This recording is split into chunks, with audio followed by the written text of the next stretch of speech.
think we're okay with light. Check one, who's here? We can hear ourselves right now. Hello? Boom, boom, boom. Well, there's no audio, that's not good.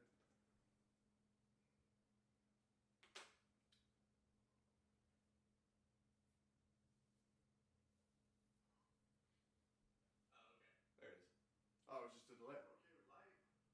Check one, who's here? Hello, hello, hello, hello, hello. Hello. Does it sound okay? Yeast and the Beast, what's up? Hello, hello, hello, hello. How's the audio, Yeast and the Beast? How's the audio? What's going on? Michael Coleman. Okay, now we have sound. Cable, what's up? Audio is really low. Let's turn the audio up. Let's go to, where's one? And there's two. Hello, hello, hello, hello, hello. What about now? What about now? Boom, boom. Let's make this a little bigger. Yeast and the Beast, what's up? Hello, hello, hello, hello. How's the audio, Yeast and the Beast? That doesn't sound like it's coming through, Michael Coleman.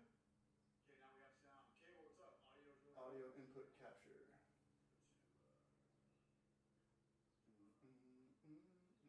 that coming through the mics or the camera? It's coming through the camera, but what up, Rhino? We're gonna figure this out right now. I know how to figure this out on the fly. Audio input capture. Discord. What is Discord on for? No, I know it's not working right now.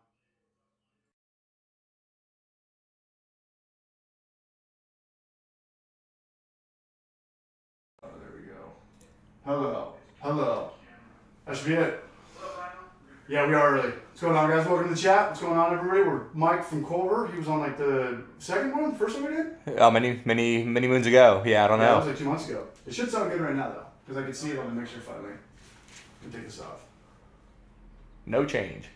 It's like a 10-second delay behind this. Okay. I'm pretty sure it's working. Oh, there we go. Hello. Oh, there it is. Yeah. That should be it. Yeah, we are early. What's going on, guys? Welcome to the chat. What's going on, everybody? We're Mike from Culver. He was on like the second one, first one we did? Oh, many moons ago. Yeah, I don't know. Yeah, it was like 2 months ago. It should sound good right now, though. Your audio is working. Take this off. No change. Like a 10-second delay behind this. Okay. I'm pretty sure it's working. Oh, there we go. Hello. Oh, there it is. Yeah. That should be it. Yeah, we are early. What's going on, guys? Welcome to the chat. What's going on, everybody? We're Mike from Culver. He was on like the second one, first one we did? Oh, many moons ago. Yeah, I don't know. Yeah, it was like 2 months ago.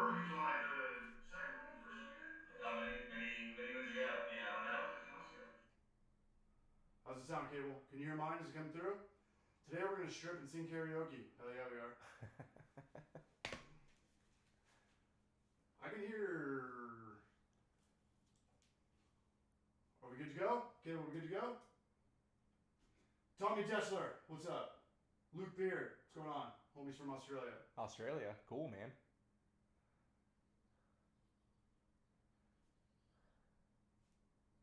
We're good to go now? Let's hear it now. It's hot in here. I can hear... I feel like just mics is picking up. Are we good to go? Okay, we're good to go? Tommy Dessler, what's up? Luke Beard. I think it's just picking up through here. Australia. Cool, man. Well, this is not ideal.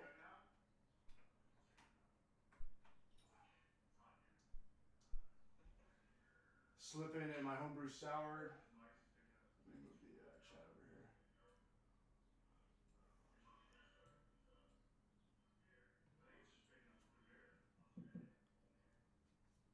I turned on your TV. No, I know it's coming through. Cable's my tech guy. I can hear. Which number am I? Hello, hello, hello, hello.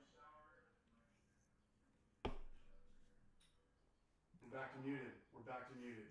We're back to muted.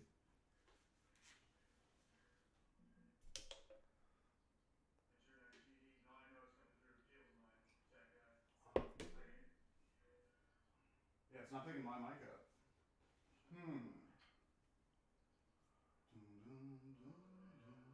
Hello, hello, hello. Hello, hello. You just want to put this one in the middle of those two? We might have to do that. That's all right. Let's go pick it up from that side. Sorry guys, little technical difficulties. We're good though. We might just be going off one mic today.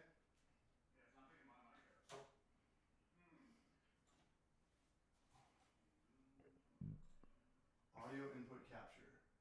See it right here. Just want to put this one in the middle of this here? Yeah, that dude sounds way better. All right, easy fix. Easy peasy. I know what's up. Let's do. It's all good.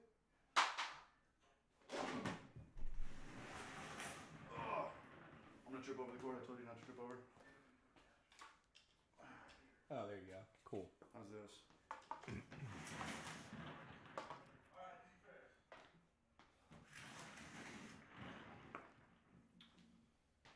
Just like this. My only goal for these things is not to get electrocuted.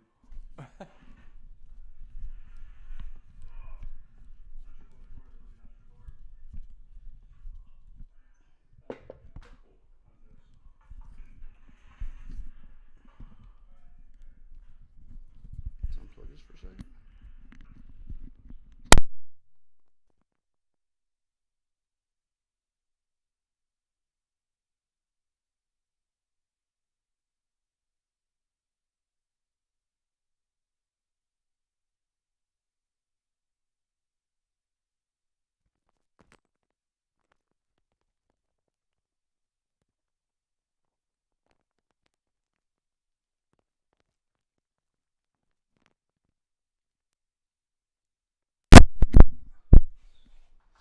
Speaking of Trevor, I think he's in the chat. Trev who? Seems like right in the middle, but how's it sound now? I'll just lean over a little bit.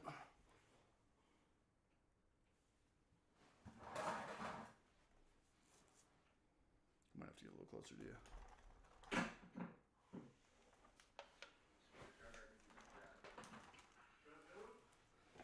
All right, we're here. I think we're here. Can you guys hear us? How's it sound now? NBC?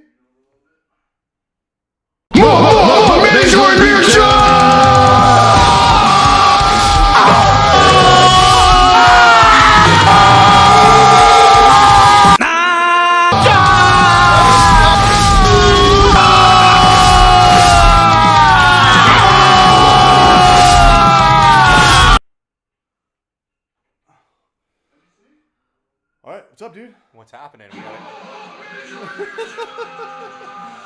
Okay, we're good.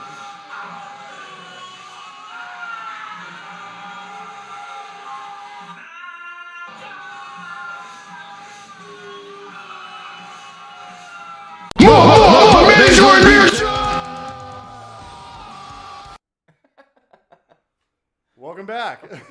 Cheers, dude. Where's your beer? Cheers. I think this is as good as we're going to get it. That's all right. Yeah, we're good enough. Sounds great. What's going on, Hannibal? What's going on, everybody?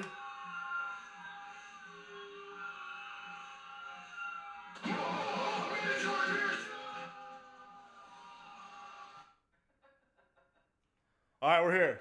That's as good as we're going to get it, guys. Cheers, man. Thanks for being Back here. at it. No worries. Here's man. Mike from Culver. We did this, what, about 2 months ago? I think it was longer than that, man. Was it? I think so. I don't even remember. It was during the summertime, I thought. NBC loud as fuck. We just turned it down, Tony. Yeah, welcome. Still trying to work out the kinks and trying to get better at OBS and Streamlabs and all this stuff. But we're working with what you got. We just muted the television, and now we're chilling. We got beers. We got beer. Where we got beers from today? Oh, do you want to get your? Yeah, we'll get that hazy in a second. Once we get through this one. Yeah. This is Mike from Culver. Check him out. Check out Culver Brewery.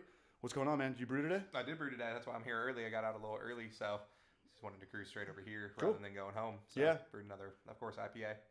Nice. We said we were going to start at 6 o'clock. We're a little bit early, but we're here. Simcoe, Cascade, Centennial, just a streetwalker. I think you've had that one before. Yeah. You brought it up last time. Yeah. West Coast IPA. Tight, dude. How'd brew day go? Smooth, easy. Good. No big deal. So You just not many brew days. What's up? Not many brew days these days. So happy to get back in the brew house. Yeah. But yeah, we got a couple more. We got 3 IPAs in the tank. and then just kind of keeping up with the limited demand. Looking forward to the end of the COVID when we can be back to brewing quite a bit more. Yeah. But I did a podcast last night with this dude, Jorge Castro, down in Puerto Rico. Oh, I was telling you a they little bit told about me that. I was telling you a little bit about that. Yeah.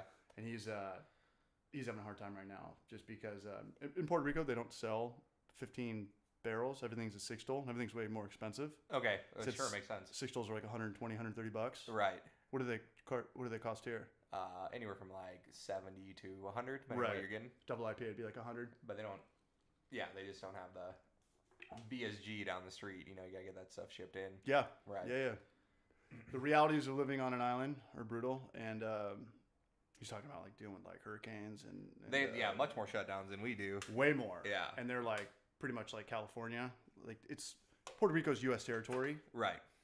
Yeah. And you know, but obviously like there's a dude that comes in the chat, Roswell's. He was talking about how he's from North Dakota, very right wing state. And he's like they literally just had to wear the mask mandate like a month ago. Oh really? Yeah. California's like the most like fear. We're the biggest state. Yeah. We got 40 million people in 40 million people. There's a lot of people in California. We should cut the state in half because it's too powerful. And the thirds I thought they were trying to do at one point. I never heard that, but like sure. The state of Jefferson or whatever it was called. The weird thing about California is like if you we think of San Francisco and we think like that's NorCal. Right. But if you look it's not even that north, no. It's like Central Cal. Right.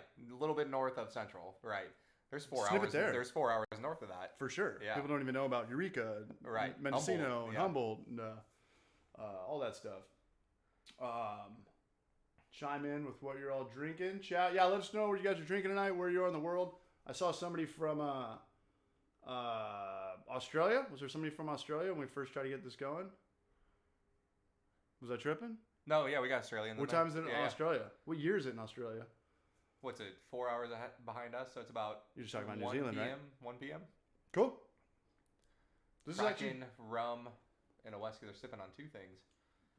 This is actually probably the best time to watch what we're doing worldwide because you get the East Coast people, right? Hawaiians. If there's anybody out there in Hawaii, we've got 35 people here. Shout out to you guys. Thumbs up this video or thumbs down it. Turn up the gain. I can do that. Blueberry lager. That sounds cool. What about now? Now it's on 5. What are we drinking? We're starting off light. 4%. Paul Anner. I gotta get home. Tip Tops. Went to Tip Tops for lunch. You've been to Tip Tops? Oh yeah, not in a while, but yeah, oh yeah. There's that good deals. Great deals. And there's that fish place that's there right next to it. Yeah. I had a fish sandwich. Same owners. I had a fish sandwich there. It was pretty cool. What's that place called? I don't even know. Tip Top or Top Choice or something? I don't know. Top Choice Seafood or something? Yeah. It's cool though. I'll check out the chat. Turn it up. Sipping Pliny clone since I can't get the real thing. There you go. That'd be tight. That'd be a good idea to make a Pliny clone. Homebrew Hellas. What's up, Raj Lord? What are you guys drinking? We're drinking Pilsners. We're drinking stuff from Munich. And one thing we didn't talk about when you were on the broadcast last time is we didn't talk about how you lived in Germany. Briefly, yeah. I was out or there Italy. No, both, yeah. You've lived in both. Right.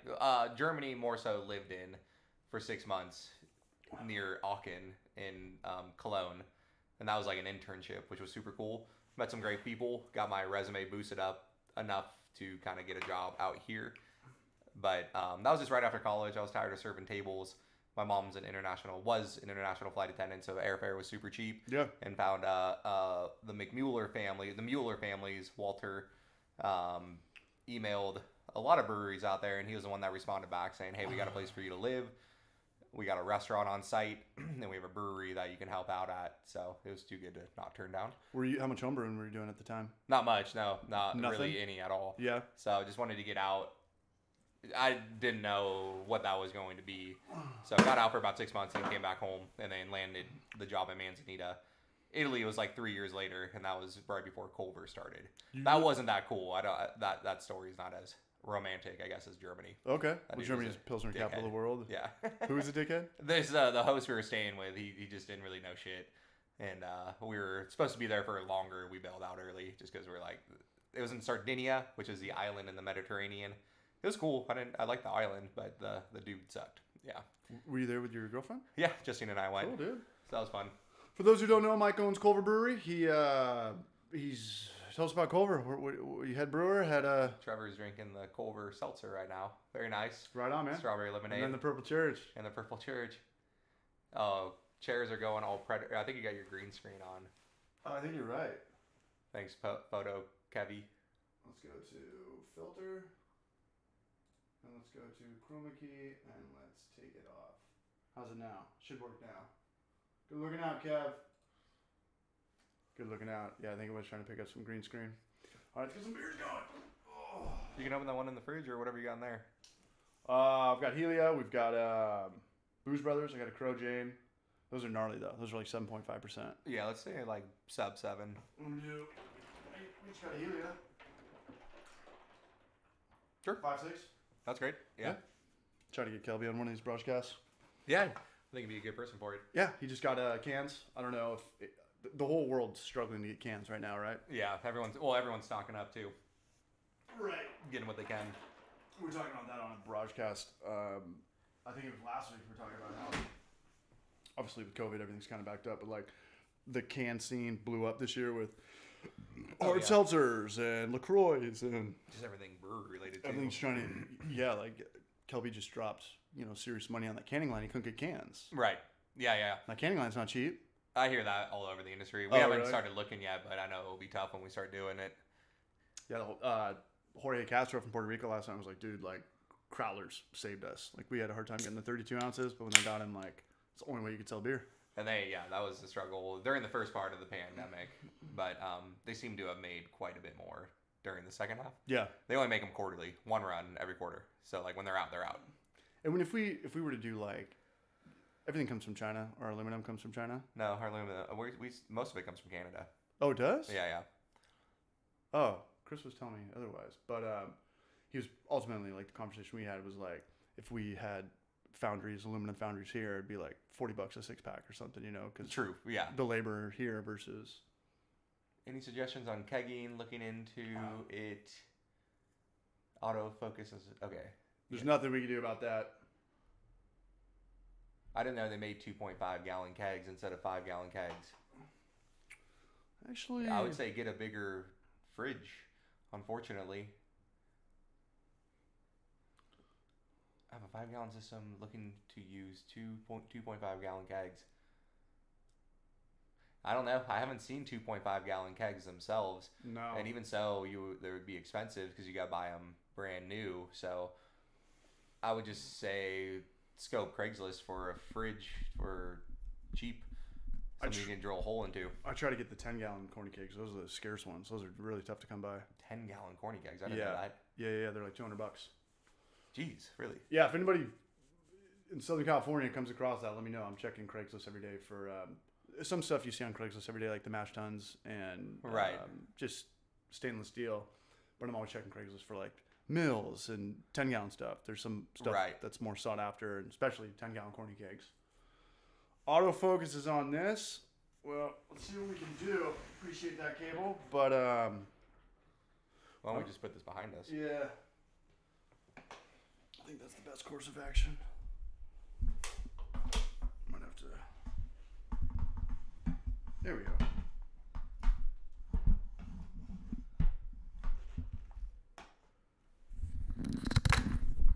I don't know if that's gonna help with the autofocus, but. Did that do anything? Trevor, extract versus fruit for hard seltzer. We use a concentrate. I mean, I would say whatever makes your life easier and whatever gets the most flavor across. It's Are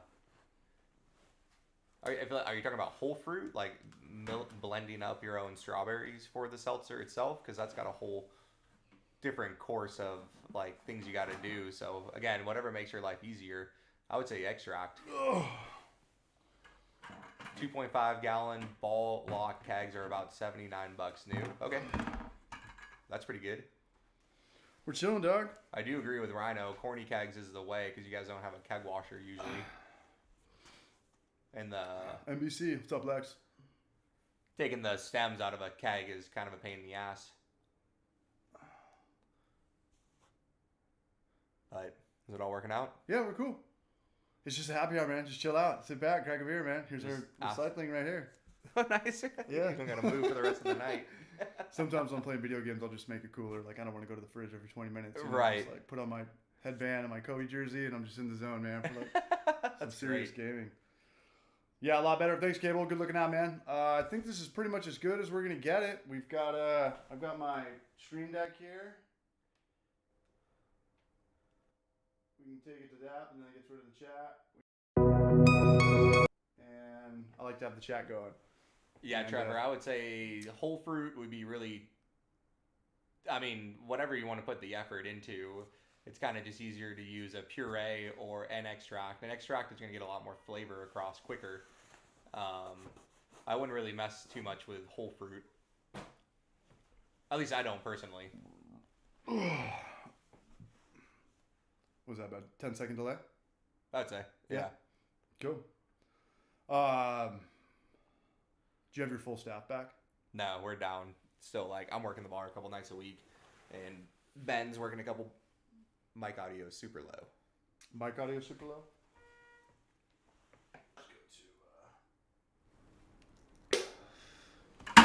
Go to 6 right now. No, not yeah. Everything's not back to normal. We're just kind of.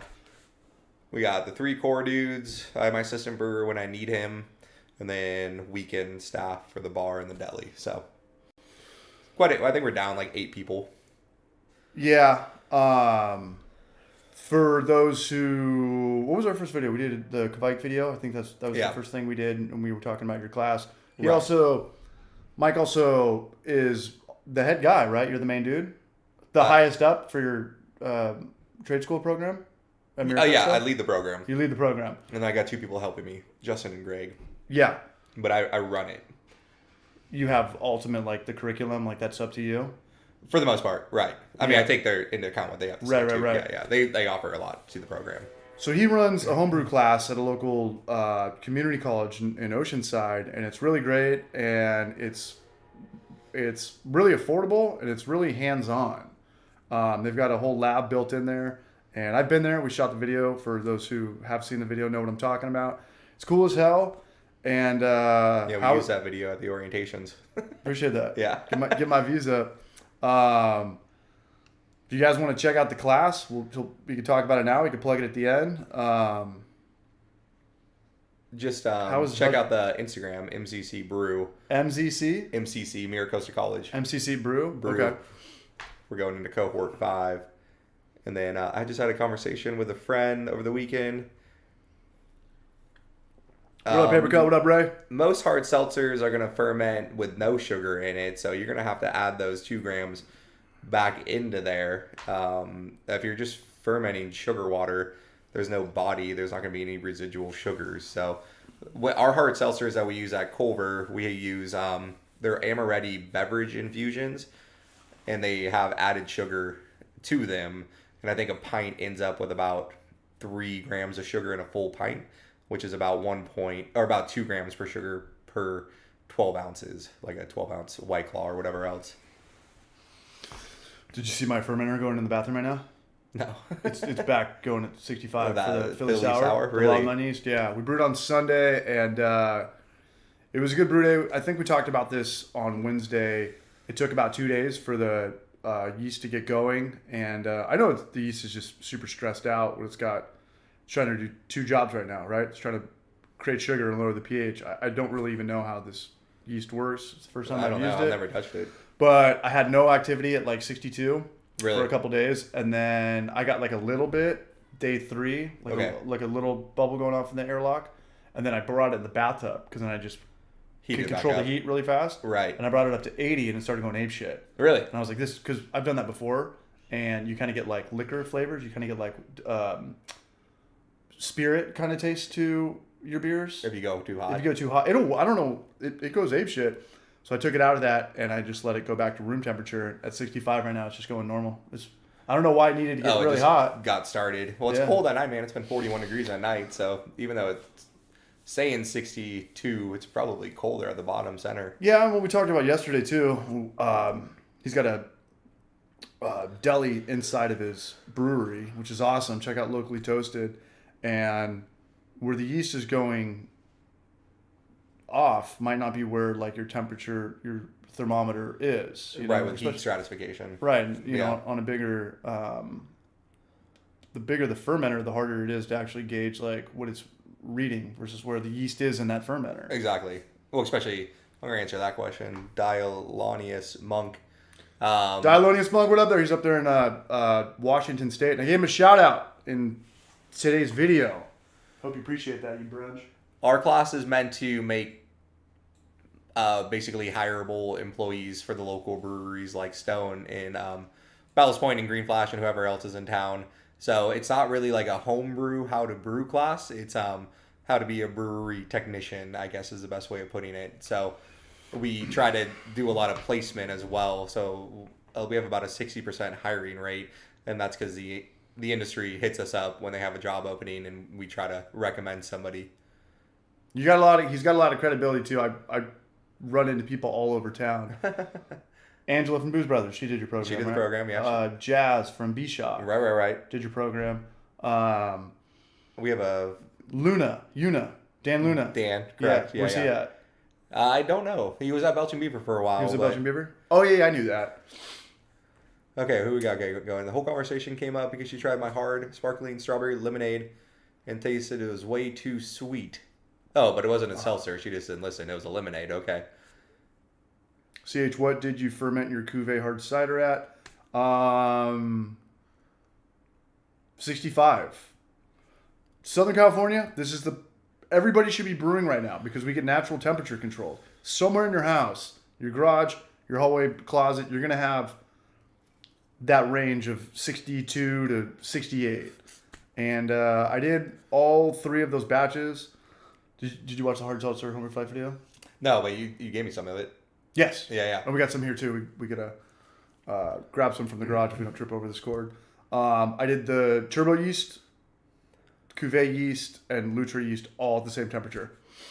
Turbo yeast is a trip, and you get a wide range with. I don't even know if that shit's healthy for you. I don't know what's in there. How does it work so good? And it ferments in a day. It's not GMO'd. It's just well trained. Yeah, and it's got all the nutrients attached to it.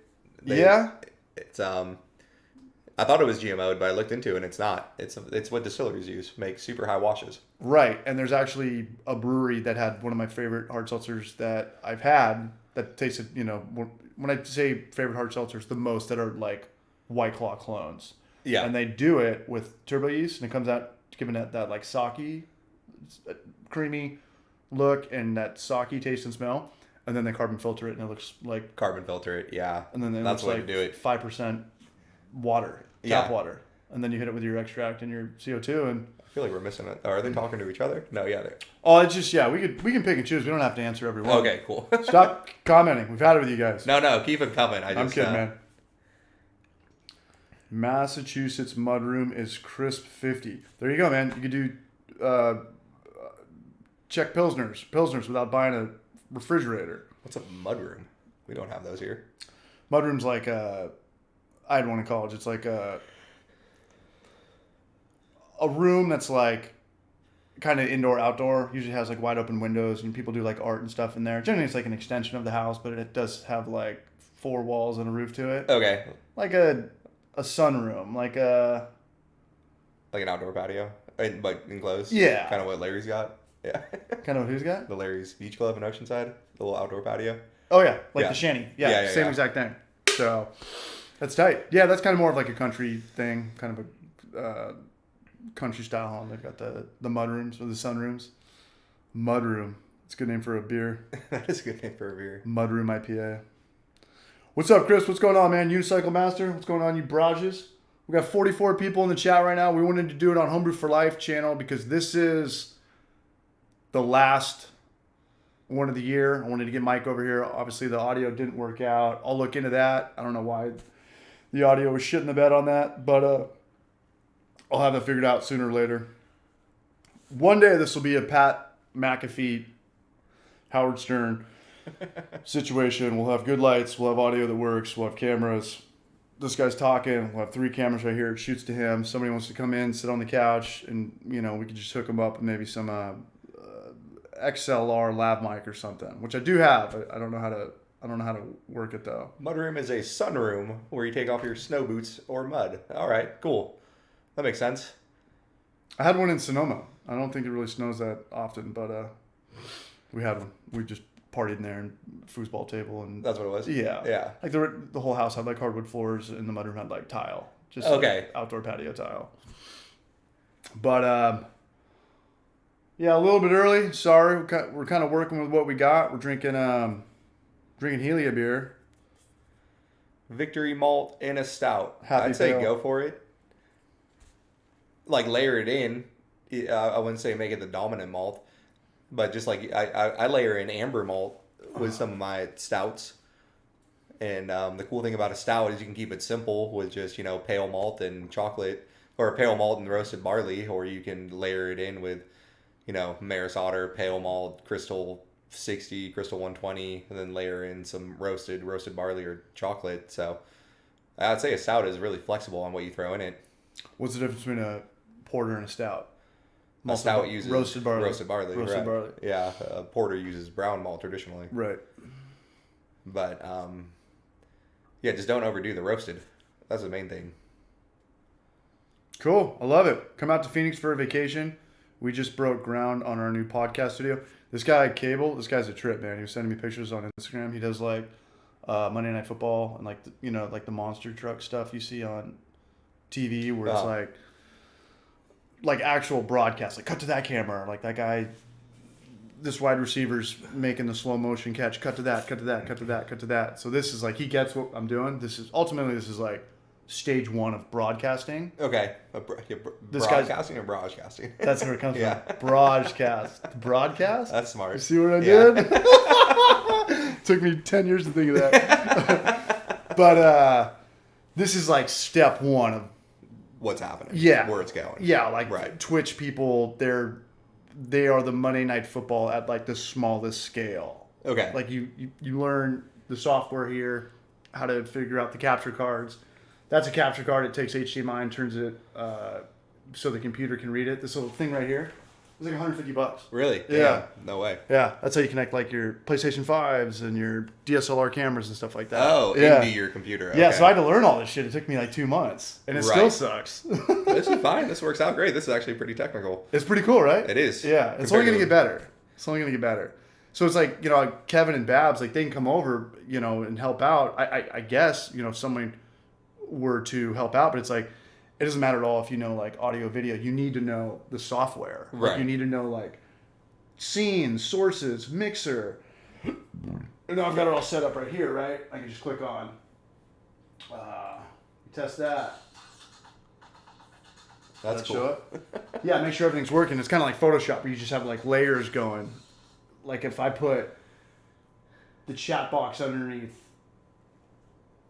the Sony's at the bottom right here, so it'll always be showing up. But if I put this over something, it would like block that. So you got to kind of like, that was like, a day of fucking headaches. Cool. Okay. Yeah, you see that? That's pretty tight, man. That is pretty tight.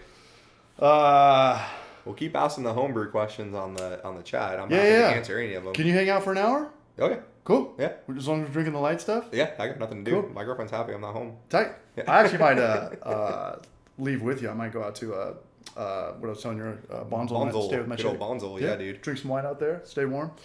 You missed probably a pretty good sunset. What's up? You missed a good sunset, I'm sure. From here? From Bonzel. From here too. Like, yeah. Even just looking through that pine tree out there. It's that good orange purple sky. What up, Tom Manning? What's going on, you Braj, Brewmill Tony? The software is the bridge that combines all of the things. Yeah, I mean, like... Very philosophical. What editing software do you use for your videos? I use Final Cut Pro for every video. I know Premiere. I started with Premiere, and then I got a new computer, and then I just started with iMovie, and then Final Cut Pro is like the more advanced $300 version of the free iMovie, and I just stuck with it. But I don't vouch or talk shit about any editing software. The bottom line is you got to tell your story, right? Doesn't matter if you're making a blockbuster Hollywood big budget movie or a YouTube tutorial on how to drill into plastic buckets. you're all going to learn the same tools. You're all going to know, the detach audio and the blade tool and transitions. They all have it. But I use Final Cut Pro, and it's $300, and you get 2 licenses with that. So I can put that on 2 computers, and I do pay for that stuff. I do not rip off. Back in my day, I used to steal everything. Yeah. But now it's like too many viruses now when you do it. Too many viruses and like $300. It's like. I think all the Adobe software is like you can pay to play. It's like $30 a month. $50 now, or $30 if you're a student. Or yeah. Like you can't. I get it through Maricosa for a teacher price, and you get all the software for one price. Yeah. It's a great deal. It's a great deal, especially if you're like doing. What's on Adobe? You've got Illustrator, Photoshop, Dreamweaver for Premiere, coding, website development, and then you have After Effects, which is a big After one. Effects, which is like you have Premiere, which is video editing. Premiere is probably their biggest one. I think Photoshop or Illustrator. Photoshop. Illustrator is huge. Right. Every business has to use both of those. I would say, yeah, they're just different style. One's vector artwork and one's pixelated artwork. Right. You're right. So we use Illustrator mostly at Culver, but that's because our artist uses Illustrator. So for everything you print out, what you're wearing right now, the Culver hat, that's all Illustrator. But everything that's Illustrator, yeah. But everything you do online for like Facebook or Instagram, that is Illustrator, but Photoshop. Just exported into a graphic file. All right, the more you know. I think Photoshop is more photo editing at its core. Right. But yeah, you can't really. I don't know how the pirating game works anymore, but if I was still using Photoshop, dude, I'm still on like CS5. I'm still using like the old school shit. I don't even know they're on right now. It was CS6, and then I don't know where it went from there. But yeah, we get it from Maricosa. They have a license. Good question from Trevor. What is my favorite innovation in homebrewing this year? Probably Kvike yeast. And there's a lot of innovations this year. What are the innovations this year? Homebrewing, I don't know much about. I mean, production brewing, there doesn't been too much exciting, honestly. Philly sour yeast is a big one. I don't have to, kettle sour and traditionally was 2 boils and 2 chills. Right. So it cuts that in half. If you have the money, the fermenter game, Blickman and SS Brewtech and all these guys are making all these nice fermenters that have transferring under pressure. I don't think transferring under pressure is a big deal at all for a home brewer because we're going to drink the beer in a week. If I was sending my beer to the East Coast and it wasn't going to be open for 3 months, I'd put a little bigger emphasis on oxygen getting into my beer when I'm kegging. But if homebrew for life is like, how do we make the cheapest economical homebrewers mentality, right? Like, right. Most homebrewers aren't going to spend like $2,000 on like a fermenter or a system or something. You can. It's like any other hobby. You can spend a lot of money on it or keep it pretty simple. Yeah, and if you're in that game, I'd imagine most people have more money than I do. So live your lives, The old question, does that make you a better brewer? I don't think so. Does having a nice camera make you a better videographer? I don't think so. You still, at the end of the day, you got to know what you're doing. You got to know about, I think the biggest thing in home brewing by far is temperature control. Agreed. Right. We don't have, some home brewers have advantages over commercial brewers, and obviously commercial brewers have advantages over home brewers, and their biggest one, I would think, is probably jacketed fermenters. And just brewing on a way bigger scale. We're not dealing with 5 gallons, which Right. I find more challenging than dealing with 300 gallons. But I was hanging out with Donnie on Saturday. We went out to dinner, and I was like, I'm making a YouTube video right now for water, and I'm trying to make That's a hard one, yeah. It's going to right. But I need to do it in a homebrew for life type of way where I can't get like too into chemistry, right? I could talk about the bath salts, what makes up, or beer salts. Bath salts? Well, I can call my guy, but no, I'm just kidding. Hyped up here. Yeah. The beer salts, just talking about, like, I don't need to go into proton and nucleus and electron and, like, the atoms and stuff like that. Like, as long as I can break it down to pretty much just the element, like positive. Charged ions. Yeah, so it's like. We're just basically trying to control the amount of hydrogen. Oh, it depends on what you're doing, like pH.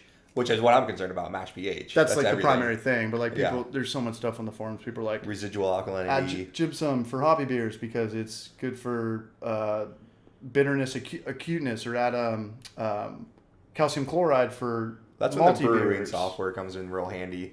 Just send your water sample in, pay the $50, plug that shit in to Beersmith, and then go for it. If you want to get that that's technical, the best way to go. I would say. Right. So there's 3 ways I buy water.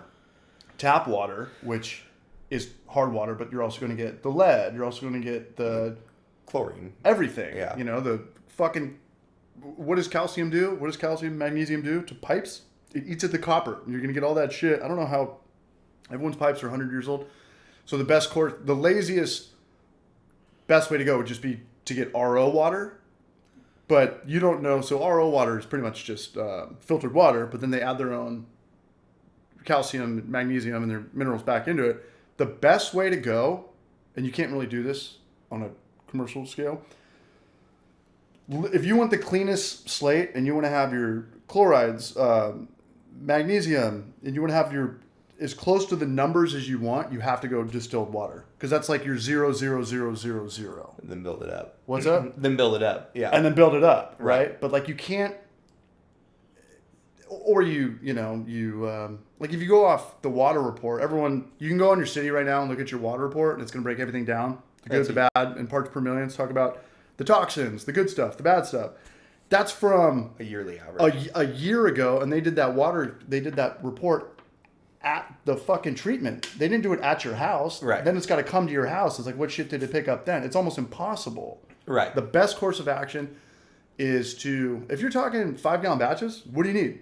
8 gallons? 4 for your strike, 3 for your sparge, 1 for your hangover the next day? $8. You can't get... And if you fucking try to make distilled water, it takes forever. It's distilling. You're heating up water, taking the steam. It's going to go through the chamber, and it's going to take all day to give you a teapot size full. You go buy it from any store. It's a little bit more expensive than spring water or drinking water, but it's way worth it. If we're grown people, who doesn't have $8? You want to spend all day making a YouTube video how to make distilled water from your tap water? It's going to take you 10 hours to get a gallon. Super pro tip with that. Go get that 5-gallon jug, fill it up with whatever water you want. And then that's been clean, sanitized, ozone clean, UV sterilized. Which water? You know those big 5-gallon jugs that you can go get filled up at Walmart? Yeah, Primo and Glacier. Yeah. Primo owns Glacier. So just use that water. And that's RO, yeah. Use that vessel as your fermentation chamber. Don't even buy a carboy. That's what I totally. used to do. Yeah. From Walmart. Yeah. And just right give it back to them dirty. Right there at checkout. They don't care. And I didn't even know about that. Like I always used RO water until I made that hard seltzer video like a month ago. And I'm literally just going to do, for 5 and 10 gallon batches for the rest of my life, I'm just going to start with distilled water. Yeah, okay. Because I know exactly what's going into it now. Right. Because even if I get the Glacier water. Just build it up. That's all that matters. Just build it up. Right. It's the closest way you'll ever... I know it's not 0.0.0.0. There's probably... It's probably pretty close. It's probably pretty close, but it's... At that point, it's microscopic of microscopics of microscopics. Like, you're fine. So I got to make that video. And I think I just fucking gave the cat out of the bag. I'm just going to say, like, if you really want to know what's in your water, you have to go distilled. And that's an advantage that the homebrewers have over commercial brewers because Donnie can't do distilled water. It would cost him a fortune. Yeah, we just use filtered city water. We just brew every day, so we have a good idea, a grasp of what our water looks like. And to answer in the short term... I brewed today. pH was 5.35. It was fucking perfect. And you get with your pH, you get a pretty wide range, right? For most beer styles, from like 5.2 to 5.8. Like, you're kind of safe in there. Yeah, 5.2, 5.5 is 5.2, 5.5? Yeah. Right. You're safe. You're in the enzymatic zone. And then what can you do if you don't have... I mean, how many different things can you add to bring pH down, up or down? You know, acid malt, citric acid, lactic acid. Phosphoric acid. I use citric acid. I use acidulated malt in the mash, and if I need to adjust, I have citric acid. How do you bring it up? Chalk? Bicarbonate? I usually don't need to bring it up. I usually need to bring it down. Right. Yeah. Right. So the water video is going to be boring as hell, but it's going to be very informative. And it's going to be, it's not... Read the water book once a year, every year. Is that what you do? Yeah, dude, that book's hard. The good thing to know about I water. learn something every time. Oh, really? Book. Yeah. John Palmer wrote it. Smart dude. John Palmer's the man. And it rolls over to coffee, bagels, everything, pizza dough. Yeah. You know. Right. So they always say like, New York has like the best pizza. Obviously, that's cliche. You can't really prove that. You know, right. There's Subjective. good pizza in every city, but like generally, from what I've read about New York, it's like very soft water, which is filtered water. Right. Yeah. So. Okay. You feeling good? You a little relaxed? Is this cool? I'm chill. This is cool, right? I'm just reading what they're saying. We're gonna smoke a cig in here.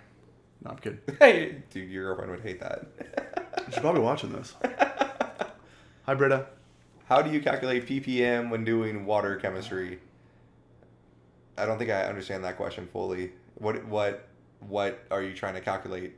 Well, just always think of it like grab a pint of beer, and just grab a couple drops of phosphoric acid and drop it in there until you fucking hate the taste of the beer and stop there. You can figure out your alkalinity just scale it down of your water in terms of just like a simple titration, but you don't need to do that. That's way harder than just going to get RO water at Walmart. I agree with yeast. Is my problem with building a water profile is I don't know what I'm doing. I'm 12 years into this and I still don't really know what I'm doing. I can just manage my mash water. I can manage my mash pH. There's another specific question that said Mike earlier. I don't know if you want to scroll up over there. What happened? There's a question directed to Mike. To me. Using filtered water. Something about equipment. Easier. Someone want to write that again? Using filtered water over here. And the short answer to that, if water's giving you a headache, best case scenario, what Mike just said, just use RO water. And to me, if water tastes good, straight up, it's probably going to... Your biggest thing is knock the chlorine out.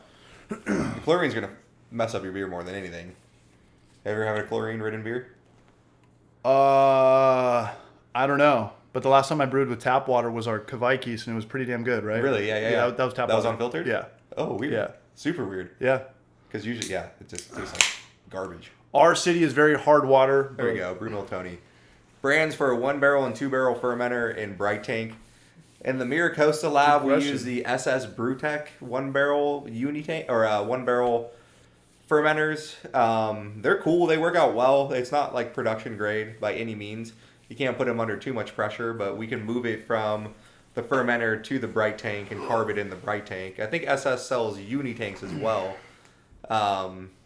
So we haven't really had too many problems with SS Brewtech stuff.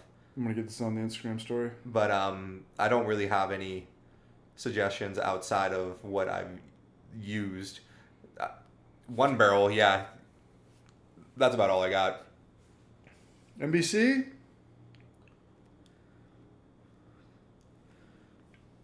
Cheers, Brush. Thanks for being here. Of course. But yeah, I look forward to Casey's water video, but that's something you got to hit from many different angles if you want to fully understand it. You're going through the carbon cycle. How does your water get its hardness? We live in Southern California. Our water is imported from Colorado. We'll talk about that. Talk about what is hard. What is hard and soft water? Pretty much calcium and magnesium. That's the ones that are going to stand out. But then there's permanent and there's temporary hardness, which are two different things. You're talking, it's a wormhole. It's super confusing. He reads the book once a year. I mean, I play Final Fantasy VI once a year. Is that Chrono Trigger? That probably takes a lot longer than reading the book. Probably. I'm like 20 hours in. I don't even know if I'm halfway. What beer did CH just... What's up, Rasmus? He's out there in Denmark. This guy's the Barrage. It's like 3 in the morning his time. Yeah, what's up, Rasmus? Back to what we had before. It's the light Munich Lager. Polliner. Because Tip Tops is rad to buy beers because generally they sell them like by the beer. Okay. And if you buy like a 6-pack or something, they give you 20% off. Really? Yeah. That's a good deal. It's crazy. I do like Tip Tops, man. You got all you can eat bacon and eggs. You can get steak and eggs for $10. Like $5, dude. Yeah. True, authentic German food, schnitzels. Dude. The German store is great. Because I'm always telling everybody there's 4 things. That dude's 96 years old. Big John. I saw him last week. He still works there. I saw. You know what he eats? No. Because he just. You know he's a Navy boxer. He boxed in the Navy. I bet he could still kick the shit out of me. Dude, he's vicious. He's 96? Yeah, I think so. He's always got like Fox News on in there. He just like doesn't give a shit, dude. Like everyone in there is just like kind of looking around like, who'd you vote for, motherfucker? You know, like he doesn't give a shit. He's just old school. He comes out and he eats 2 tomatoes and 2 sausages. It's the fucking grossest, manliest thing I've ever seen in my life. Just some 96-year-old guy just eating a fucking tomato like it's an apple. And he can't really hear that well, so if you ever want to talk to him, you literally got to yell at him. When you're ordering food, you kind of look through there, right? When you're off to the side actually ordering, you can see back in the kitchen. He's back there chopping up cattle from that's almost 6 feet tall and shit. People bring him elk. He'll process anything you bring him. It's one of the last remaining butchers that you can bring your own animals to. Really? Mm-hmm. Interesting. Yeah. So I always say there's 4 things you always got to buy local: beer, meat, coffee, and soon to be marijuana. Agreed. You got to support local, especially those. You want to get your towels, you want to get your coffee filters, you get your Amazon Prime going. Yeah, right. You want to get your detergent. What did I buy today? I bought a chessboard set. I don't even know how to buy that shit local. Chessboards are just going through the roof after watching Queen's Gambit. What temperature do you usually start fermentation for a lager there at Culver? I'll start it at 50. 55, depending on what yeast I'm using. Usually Safale 3470. I always make sure to hydrate that yeast before I throw it in the tank, and then 55 and let it ride out. And then I try to ride it at the high end of the temperature range. Jorge Castro, that's the guy that's in Puerto Rico that we were talking about. Oh, sweet. Fellow brewery owner, 3-barrel system down there. 3-barrel system. All Cheers, right. Jorge. Good seeing you, man. 2:23 a.m. is Erasmus. He's in Denmark. Right. That's crazy. Yeah, he's the man. He's the barrage. What temperature do you usually... Oh, you just got that one. Hookers and blow. Local. Fair enough. Yeah. I don't know if hookers are ever going to be in the corporate world. Local hookers. Lex Steele. Lex Steele, are you that giant porn star, that big black dude? Lexington Steele? Is that you? He's the brush. He's always in this chat too. I got him shout out in the last video. There's a new Homebrew for Life video out. It's literally nothing. It's just saying thank you and just kind of a channel update. But I uploaded it at probably noon today. I threw all the homies that are always showing love in the chat room some shine. So just, to add on that, thanks for everybody. Thanks for everybody that's here. And if you guys weren't watching, we wouldn't be putting out content. This wouldn't exist. So shout out to all you guys that are just here looking at my shitty face, and cheers to Mike being here. And what is the best advice you give to your students? I tell them to go work for the big guys in town. Go work for Stone, Ballast, Green Flash. Get the place that's going to pay you the hourly wage you want with benefits. They're going to contribute to your 401k or IRA. You might be a cog on a bigger wheel, but it's expensive to live in San Diego. The industry is kind of notorious for not paying entry-level people fairly, especially in the smaller applications. So if you want to make a living in craft beer and have no aspirations of opening your own, go work your ranks up. Go work your way up the ranks at a bigger company. And it's important to have health insurance. So that's what I always tell people. And that's what we cater our students towards is it's not meant to be opening your own brewery. It's meant to go work in a big brewery. Subscriber. And I kind of riffed on that with the video that I made yesterday and this morning. It was like, you kind of get another subscriber. Thanks for subscribing. Federico Javier. Thanks, Braj. I don't know if it's going to show up on this or not. That's what that actually it should. Yeah. Yeah, somebody subscribes. Thanks for subscribing, cool. Mark Evans. Cool. You're killing it. They come in pairs. Yeah, I guess so. We'll see him when it comes up on this side.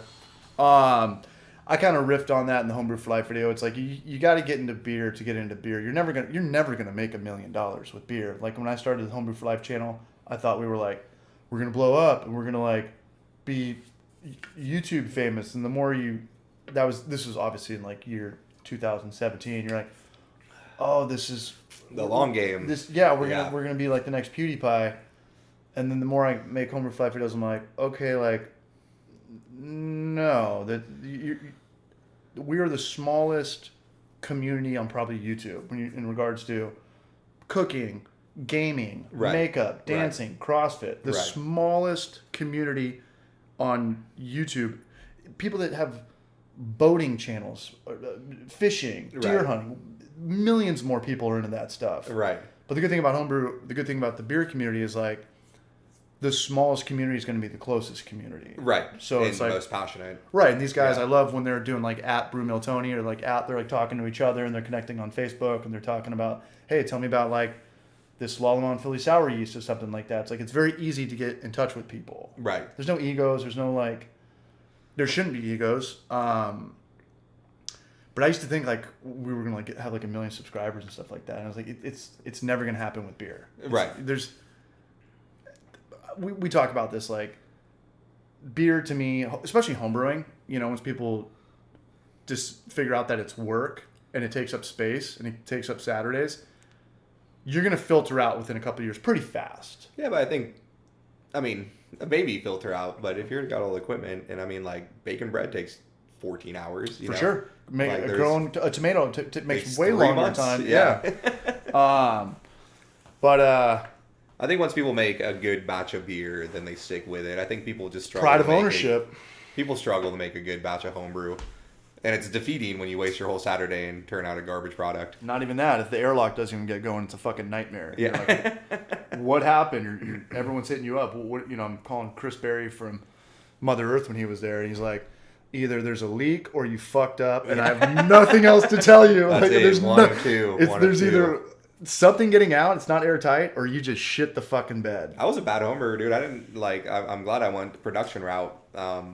You didn't homebrew that long, right? No, not really. I didn't have a big space. I was living with 4 roommates In an apartment. Yeah, so there wasn't any room to do it. Yeah. That's funny. So you guys heard it here first. This is Mike from Culver. Wasn't that successful of a home brewer. Now he owns a brewery, and me and Mike, we're never going to make millions and zillions of dollars, but I think we'll always have a job. As long as I can live in San Diego. Live in San Diego, you own a house, you own a brewery. I mean, I think there's a lot of people that would. Oh, I count my blessings. I know. Yeah. I'm very well aware. And for me to say that kind of, makes me sound like a piece of shit, but that's how I thought in like 2017. I was like, there's all these channels with millions and billions of followers, stuff like that. Because in the beginning of Homebrew for Life, I was all about just the feedback, like views, hashtags, Instagram. Now it's just like, focus on the content. Those videos will be online forever. You'll still get residual views. For sure. Yeah. Yeah. And,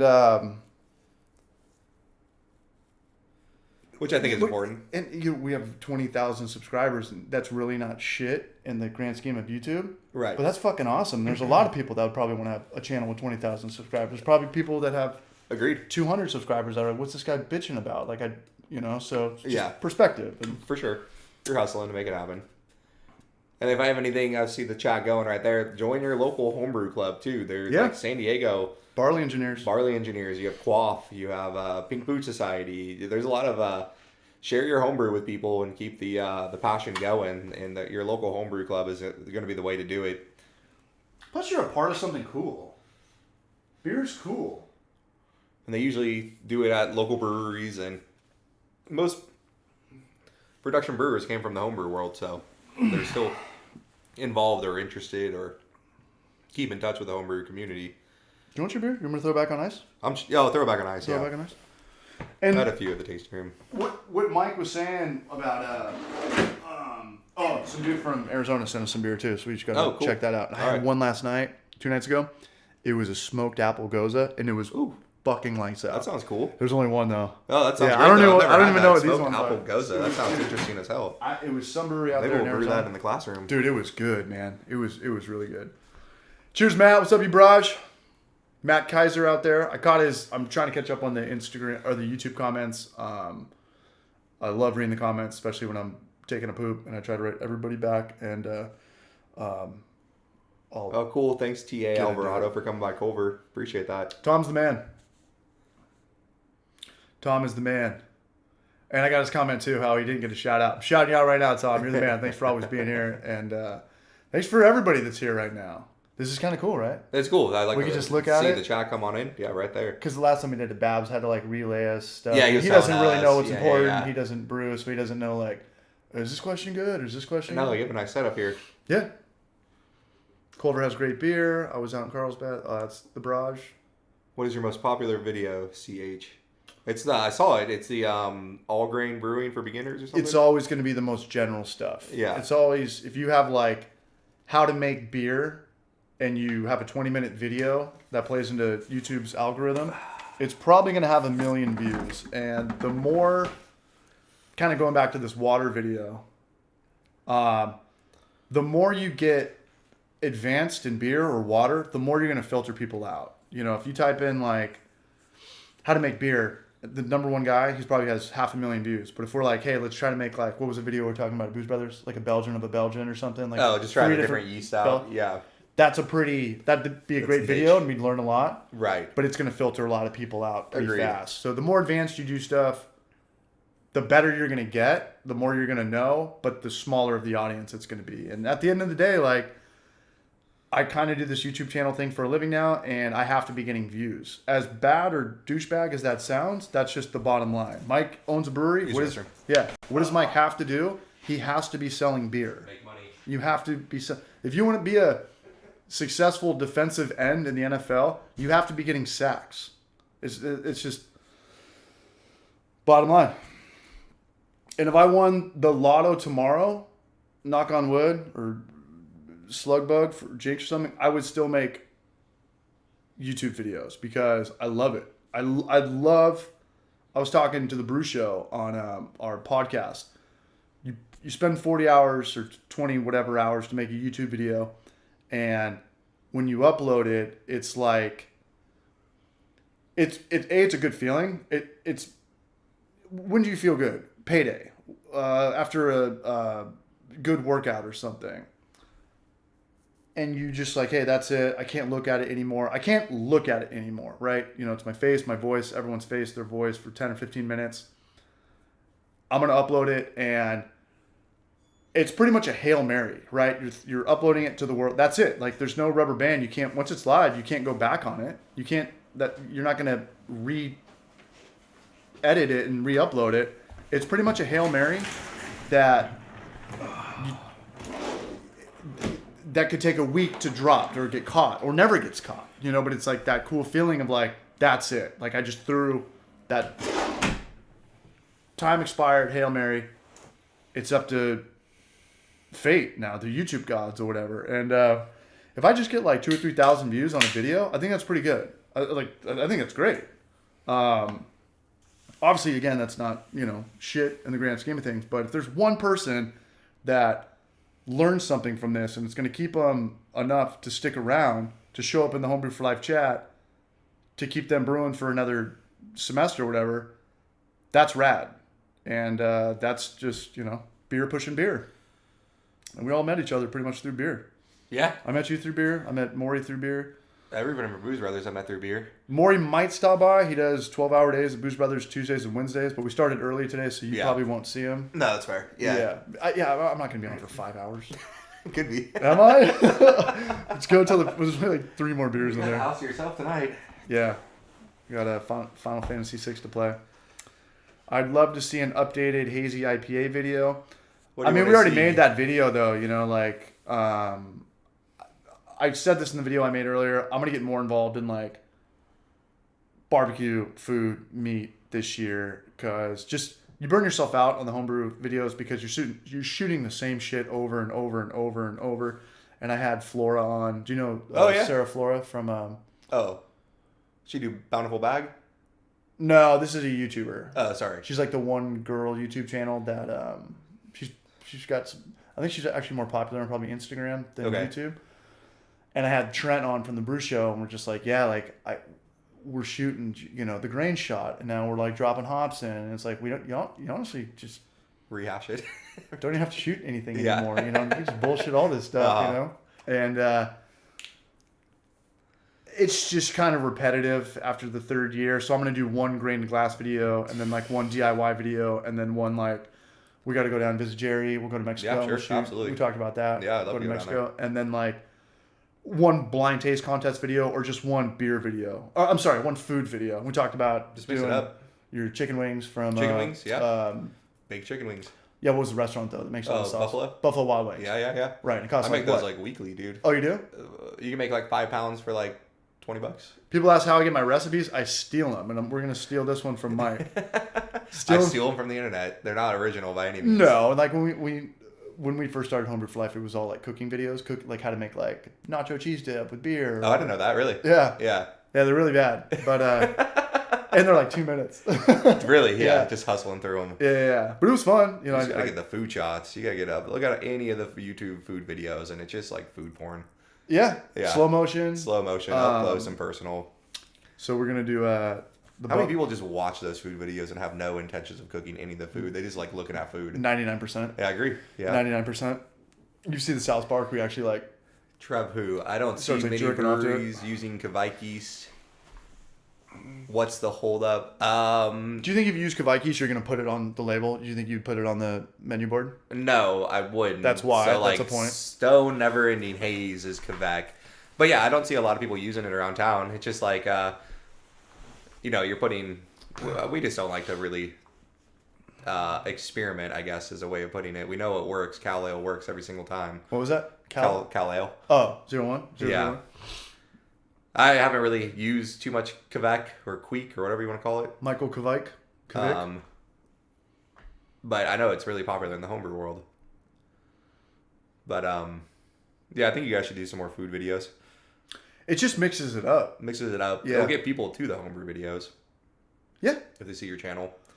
It wouldn't be under the Homebrew for Life. That would be under Broadcast or something. What, the food? Uh-huh. Oh, it'd all be under Homebrew for Life. It would be under Homebrew. Yeah. Oh, yeah. cool. Okay. I can't start any more stuff. Like, me and my girlfriend have this ongoing debate because generally, like, I think me and you both work pretty hard, which means we're both going to be kind of stressed out, even though we don't probably show it unless, take it out on the girl. I'm just kidding. We got alcohol, so we're good.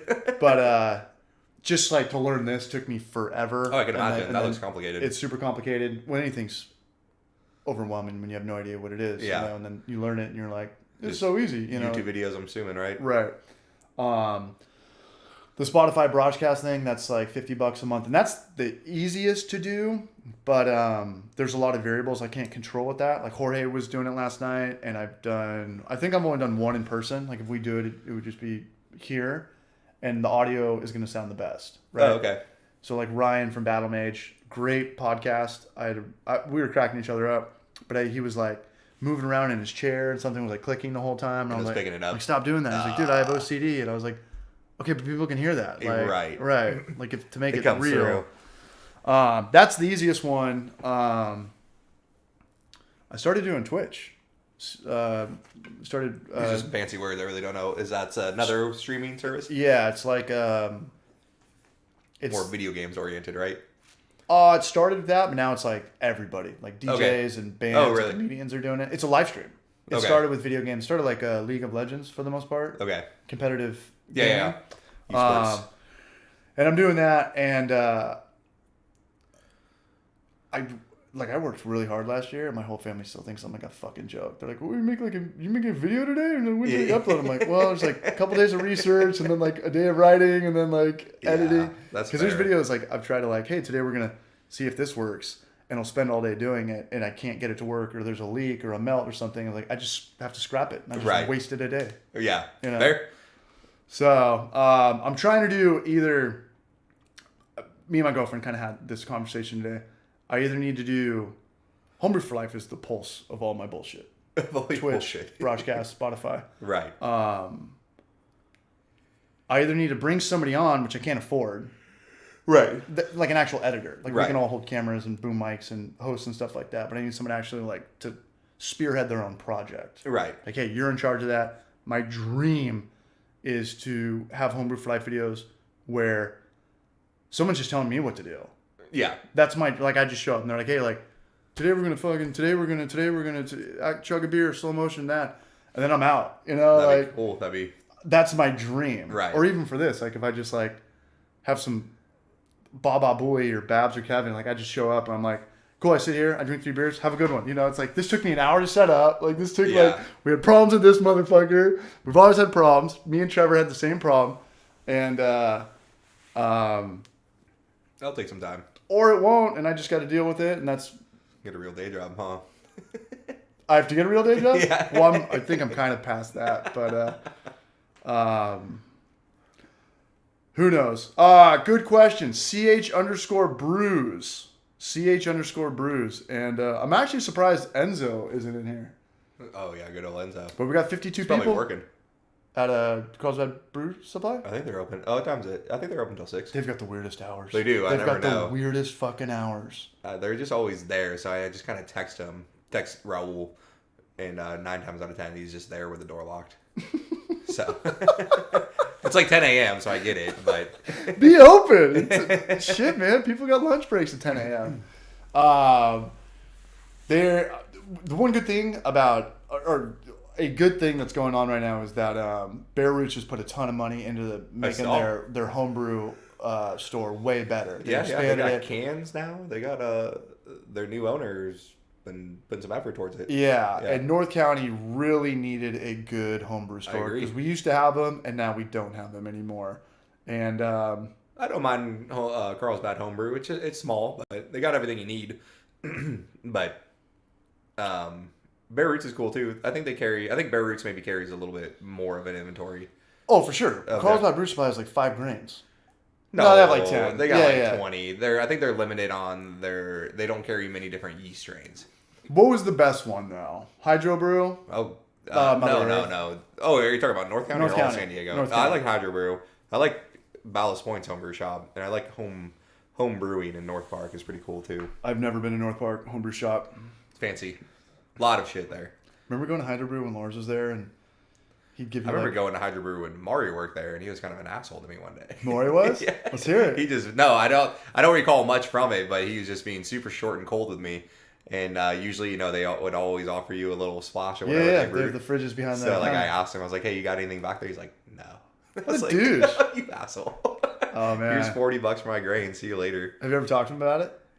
No, I brought it awesome. up, but that'd be funny. That'd be awesome. Oh, he would love hearing that. He just had a rough day, I suppose. Yeah. And you know what's funny? Maybe I was being an asshole. Maybe I just looked like an asshole. I don't know. No. I thought I was giving them my money, but yeah. I've never heard Maury being a dick over there. Maury's a pretty fucking nice guy, but I've heard a couple stories. You know who Bryce was? He used to work at OAW. He's out of the industry. Maybe. But he's I wrestled with him in high school. He's a little firecracker. But I didn't witness it firsthand. I didn't brew then. This is 7 years ago. Uh-huh. It was a while ago. When you're talking about Maury's story, that's about 6-7 years ago. Oh yeah, 7 or 8. Yeah. 7 or 8 years ago. That was before I was involved in homebrewing.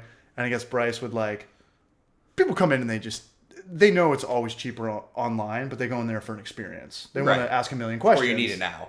Need it now. Right. It's brew day. And I guess I've heard this story from multiple people from multiple different times. People come in, they're like, just grab some PBW or just whatever. And they look at Bryce this is so much cheaper online. How can, just buy it online then, the fuck out of my face. This is so much cheaper online. What do you tell them? Our prices are our prices. Yeah, that's what it is. It's always cheaper online. And you got to get shipped. Fucking buy it online.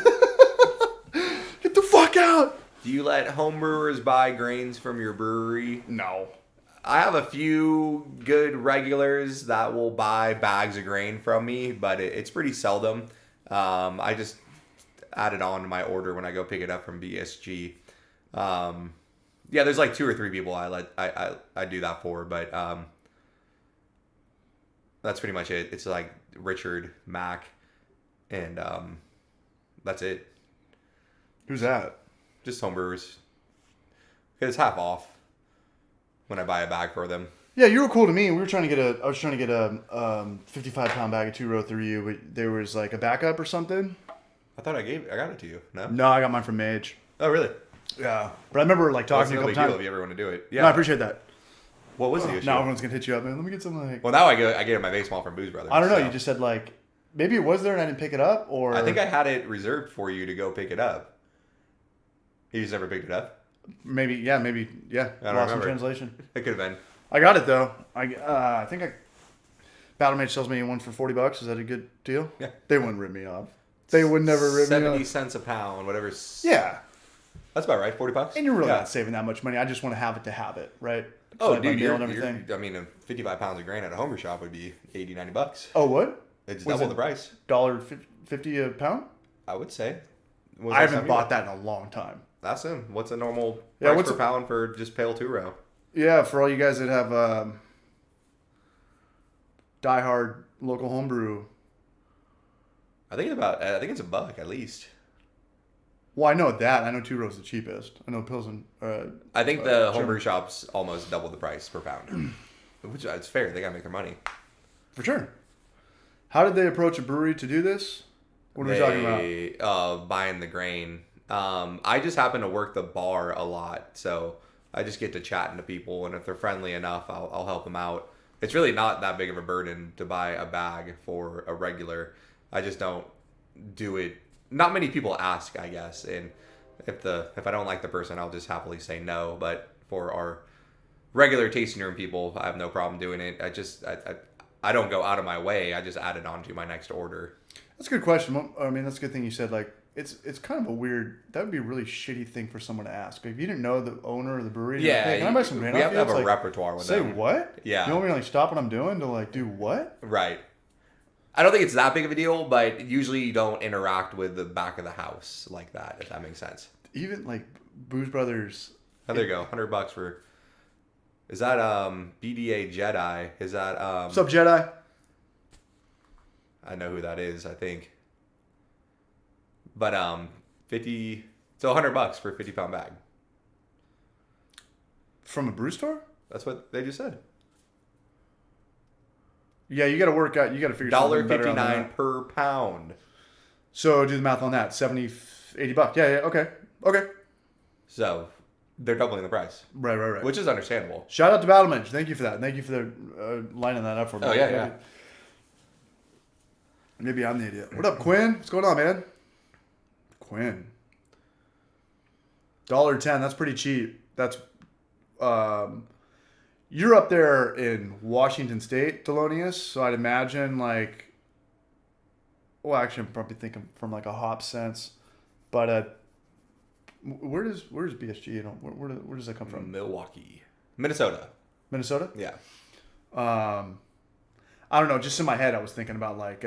Is that Dan Jedi from the Mirror Coaster program? Oh shit, man! That's cool. He's you got a swim fan. No, he's brewing up in at a brewery in Corona. I just happened to forget the name. Sorry, Dan. I was thinking like the exact opposite of like what we were talking about with Jorge Castro, though. Like everything's more expensive in Puerto Rico if you live on an island. Oh, it's got to be way cheaper if you're like closer to the source. Yeah, I'm sure the warehouses have different prices. Pacific Northwest, you probably get better hops. Grain obviously comes from like or it could just come down to the something. transport costs. Yeah, I don't know. Maybe I'm just being an idiot. What up, Nick? What up, you good Braj? questions. We're just chilling, man. What's up? What are we doing? What's good? Just chilling in front of a camera, talking to you guys, man. I only ask about buying the grains from breweries. Is that because what everyone suggests in the homebrew forum? Yeah, again, I'd want to, if it's your favorite local watering hole and you know the owners, it's a decent question to ask. But if you're just going door to door, yeah. If you're just going Minnesota, if you're just going to door looking, for a hookup, you're probably going to rub people the wrong way. Go to a small brewery where you'll generally find somebody in the back of the house working the bar sometimes. That could be a good YouTube video. Let's dress up like we're Amish or something and just, I don't know, just people. How would we look that people don't recognize us and go to like... I think we look pretty Amish on that screen, dude. Look Latitude at you. 33. You look horrendous with that beard. That thing's crazy long. How long is that? You've never had that long. I don't really even notice it till I'm Rip looking. one out. How long is it? Like a foot? Take a Gandalf out. Take a Gandalf stick out. Because yours doesn't curl. Yours just stays straight. Mine curls up. Well, after I get out of the shower, I brush it. Brush it straight through. Brush it down. Yeah. We'll call it a year. I had call it a year? Yeah. I had like pretty much just like this a year ago. Right. It was a little tighter. I gotta appreciate that. I gotta trim it though. It's I'm stoked that it hides my double chin, but as long as your girlfriend doesn't care. Yeah, it's just like, dude, when you gotta eat like marinara or buffalo wings. Well, or you keep stuff the like stash trimmed up, I see. a little bit. Yeah. I just got it dialed in, but like we waste a lot of napkins with having a beard, man. Yeah. Like, you waste, and everyone's always like pointing at you when you have a beard. Everyone's like, you're like, what? And they're like, oh, you have food in your beard. Like, oh shit. All right. How does it feel when a homebrewer asks for one of your recipes? Are you stoked someone wants it or just annoyed? Good question. Seems like it would come off as rude. I don't really mind. I mean, like, I'll tell you what grains are in it and what hops are in it. I'm not gonna, it doesn't translate from 300 gallons or 600 gallons to a 5 gallon. So I can tell you 60% pale, 40% Pilsner with some acidulated malt. It's going to taste different on your system. I would treat it more of a compliment. Because some breweries actually give their recipes away or put it on their website. Put it on their website. And then some breweries are like, I don't want anybody to know. Yeah, and it's Donnie one of those doesn't things. want to shit on the internet. Yeah, I mean, which is fine. But then you go look at Fresh Squeezed IPA Deschutes, and they have all their recipes online. Ready to go. Because it promotes their... Yeah. People are like, hey, if I'm going to brew it, I'm going to talk about it, I'm going to promote that SKU. I agree. Yeah. So, yeah, I don't mind if anybody asks. I find it... I'm stoked somebody's interested in the actual behind the scenes of the beer, if that makes sense. All right, well, it's almost 6 o'clock when we should be starting. Can you go till 7? I can go to 6:30. 6:30? Yeah. Cool. Hold it down. I'm going to hit the head. All right. What time do we start? I don't know. What time did you get here? 4. I got here at 4:15.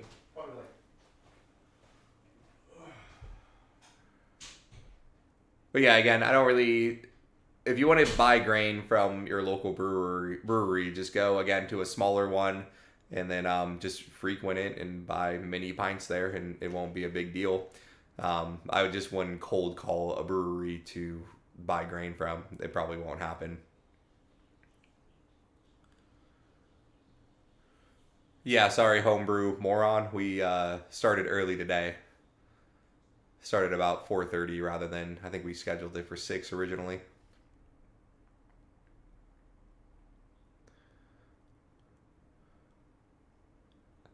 But yeah, we'll be on for another 30 minutes. If you guys do have any specific recipe or homebrew questions, happy to try and help out.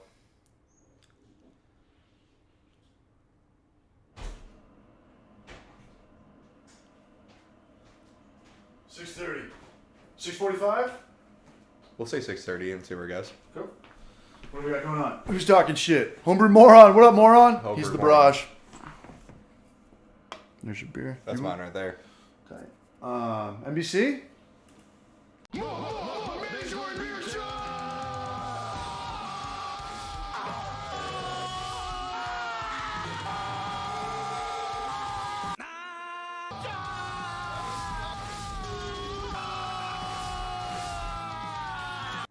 And we're back.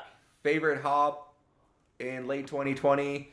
I brewed a Citra in Azaka beer. I've never really messed with Azaka, and I enjoyed that pretty much. I enjoyed that a lot. Let's hear the audio. And then, go ahead.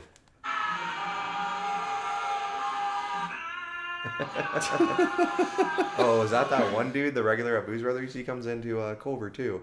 Who? There was a gray mustache on that. Greg. Yeah, Greg. He's the man. He's a cool dude. We party at his house. Do you really? Yeah. I didn't know that. Like he hosts Booze Brothers parties. Oh, he comes to Culver and loves our Rubens. He nicest guy you'll ever meet. He was super nice. Nicest guy you'll ever Gentleman. meet. He's in some homebrew fry videos. I didn't know that. That's super funny. We did. He gave us his recipe: severe beer beef pie. Severe beer beef pie. It was so good and Really? so unhealthy for you, man. Damn, he just started coming in during this whole COVID thing. Yeah, I saw him there about 3 weeks ago, and I think Alex was working that day. It was a Sunday. I came in with Javi. It was the day I did. It was the day I did the 3 batches of hard seltzers, and I was super pissed because Javi just showed up unannounced. And I love the guy, but it's like, I don't know who that is. what? Javi? Sushi Bus. Oh yeah. Sushi Bus, and he just showed up. And I was like, dude, I got like 3 tripods out, and I'm like brewing right now, and you're in my way trying to tell me like these stories, and I'm just like, you know how I am. Like I don't. You're working. You're. I don't focused. multitask. Right. It's like I don't believe in multitasking. Just knock one thing out, and then don't start this, then go to that, and then go back to this and do that. It's like I don't even know why we have that on resumes. Don't multitask. Finish one thing, go on to the next. What Did is it your change take colors? What is your take on cream ales in the craft beer world? I think it's just kind of English style. it's a good sessionable lighter beer, Yep. which is a good place for it to be. Northern Pine's got a good one. What would you brew with Maris Otter, damn, Crystal 60 and biscuit? You can probably do Crystal 60's on the lighter side. Biscuit's gonna be toasty and nutty. You can buy some chocolate malt and make a red ale out of that. Buy some Crystal 120. Can you pronounce all the hard to pronounce brew terms like saccharification or I don't know, isomerization, utilization. Summarize. I don't know what other ones there are. Single or what's it called? Isothermic mashing. I think I can pronounce them all. I think Mike, you're probably the best person to answer these questions. Got to snag the pastrami at Culver. Yeah, come on by. Is it George or Jorge? He lives in Puerto Rico. Hey, yeah. Come on by whenever you can. He brought up a good point the other night. He was talking about how in Puerto Rico, he was asking about Pure Project and they're blowing up and stuff like that because They are blown up. they're blowing up. And I'm not talking shit about Pure Project at all, but I went by there yesterday and they're closed. They have investors through the wazoo. It's not no one's killing it right now in COVID. They just have a lot of. I think they went pretty high in barrelage year over year. They just bought the old Iron Fist building I in know. Vista, which is pretty exciting. Yeah, it's kind of. But yeah, it takes money to make money, and I think How long have they been around? they are the license before us. So they opened about the same time we did. 5 years. Damn. 4 years. Yeah, but it's like, what do they got? 10 guys at the end of the month. They got to look at their numbers and stuff like that. They've got deep pockets, man. I would agree. How do you pronounce? I call it trube. Trube, not trub. Potato. What's up, Zach Massa? What's up, you brunch? That- DBBL, Debo. Do not have any experience Rest with in peace. bootleg biology. What is that? I don't know. That was a question before. It's another yeast propagator. It sounds like I don't know. White Labs. We're in San Diego, so it's easy to get good yeast around here, or just beggar. Tough to get Omega because they're out there in Chicago IL. So take advantage of that, man. You guys, yeast is a weird thing because it's, especially when you buy it in small doses, it can be $40 because we got to do overnight shipping and you got to buy the ice packs and you got to buy all this stuff. So take advantage of your local, who's ever near Chicago. You guys can get Omega yeast the way we can get White Labs yeast. Yeah. Or just go powder. I have no problem with powder yeast. I want to make a video how to make dry yeast, and I have no idea. I have no idea. You have no idea? No. That'd be a cool video. I don't think we can do it on the homebrew side. We can't do it. I don't know. We need some flux capacitor, $100 million. I've never really even considered what dry yeast is. Like it's emulsified little balls of yeast, right? I don't know. I just throw it in the beer and it works magic. And it shits out CO2 and alcohol. Acetaldehyde, yeah. Just you're rocking your beer too quick. If you have acetaldehyde in your beer and all your yeast is crashed, just kind of rouse your yeast back in. It will reabsorb it. It's a precursor to alcohol, so the yeast is going to reabsorb the acetaldehyde and further process it, further metabolize it. The difference between reading books, the difference in trial and error. This guy I got a lot of trial and error. This guy knows his shit. I still touch fires to see if it burns me or not. Just my fires are, $2,000 on the line. Maury doesn't read books. You and Donnie read all the books. Yeah. Maury doesn't read books. Maury's just like me. Maury's a doer, dude. He does it. Experience. Just trial and error. The best way to learn for me is just Do you have fucking any up. nomad brewers who buy them at your brewery? We do some contract brewing Tom. for some local spots, but we don't have any gypsy brewers that. Basically, we brew wort. Coming in hot now, man. Brewers. Yeah, this popular. is Mike. Do you invite home brewers to brew at your place? No, I do not. Sorry, it's a brew day. We're working. He's got an assistant. I got an assistant who started off home brewing. What do you suggest a home brewer should do on asking to do a batch? It's a tall order.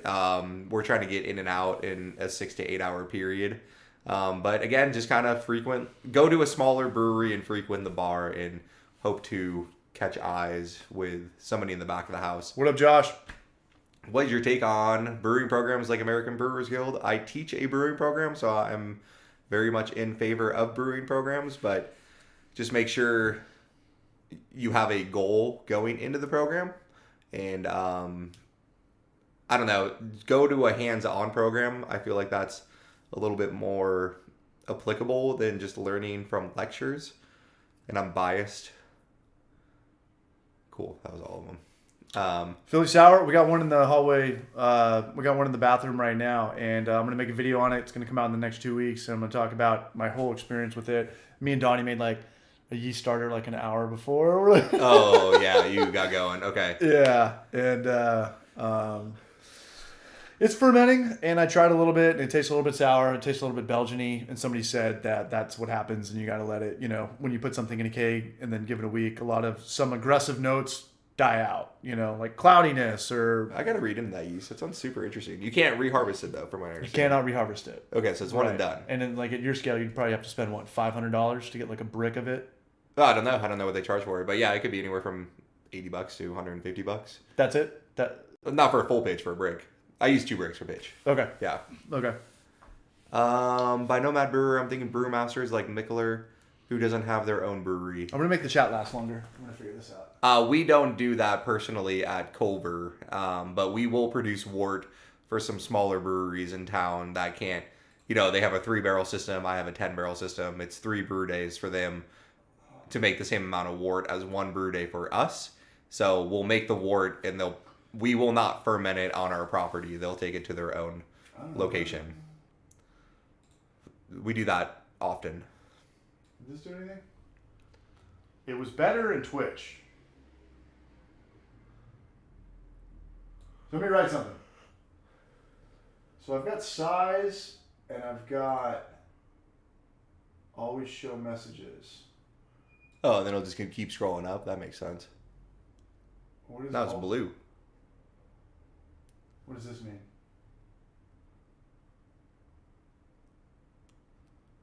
Oh, I think this is the time.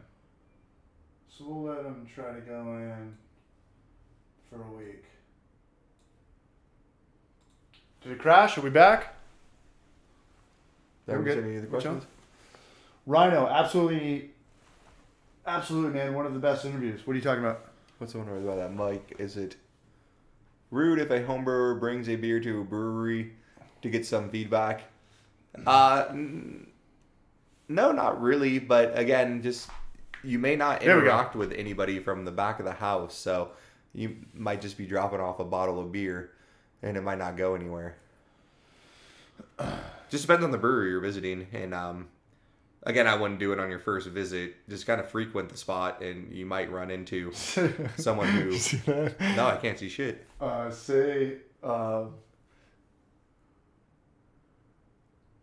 Say acetaldehyde one more time. Or what? Acetaldehyde. Precursor to alcohol. That's what alcohol turns into. Cool. There it is. We'll cook with that. We'll start with that. All right, there we go. Did you have to spell check acetaldehyde? He's fucking with you. You getting trolled? I'm fucking with him too. Yeah. We'll make the chat bigger and we'll make us a little bit smaller. How about that? That should work. There we go. There we go. I like this. This is the format I want. Hey guys, found your channel recently and really inspired me to get back into homebrewing. Keep it up. Keep up the great content. We'll keep up the great content. That's a promise, but you got to keep brewing. Too many people get in, too many people get out. Like I don't know if you agree with this or not, but I probably already even said this. It's like an ever revolving door. Like as fast as people come in, fast as people come out, right? It's not like... Well, it's almost as easier at times to go to your local brewery and just buy some beer. Yeah. And I think people get super discouraged by making shitty beer. Oh, for sure. Yeah. And it's like... on the hobby side, it's kind of on the cheaper side in comparison to, getting into golf or snowboarding or obviously anything desert, it's on the more affordable side, but it's work and it's frustrating. And I ultimately think that's, what filters people out. The 2 biggest factors. I would agree with that entirely. McKellar can just, what are you saying? But nowadays McKellar can just piss into a can and people will still pay big.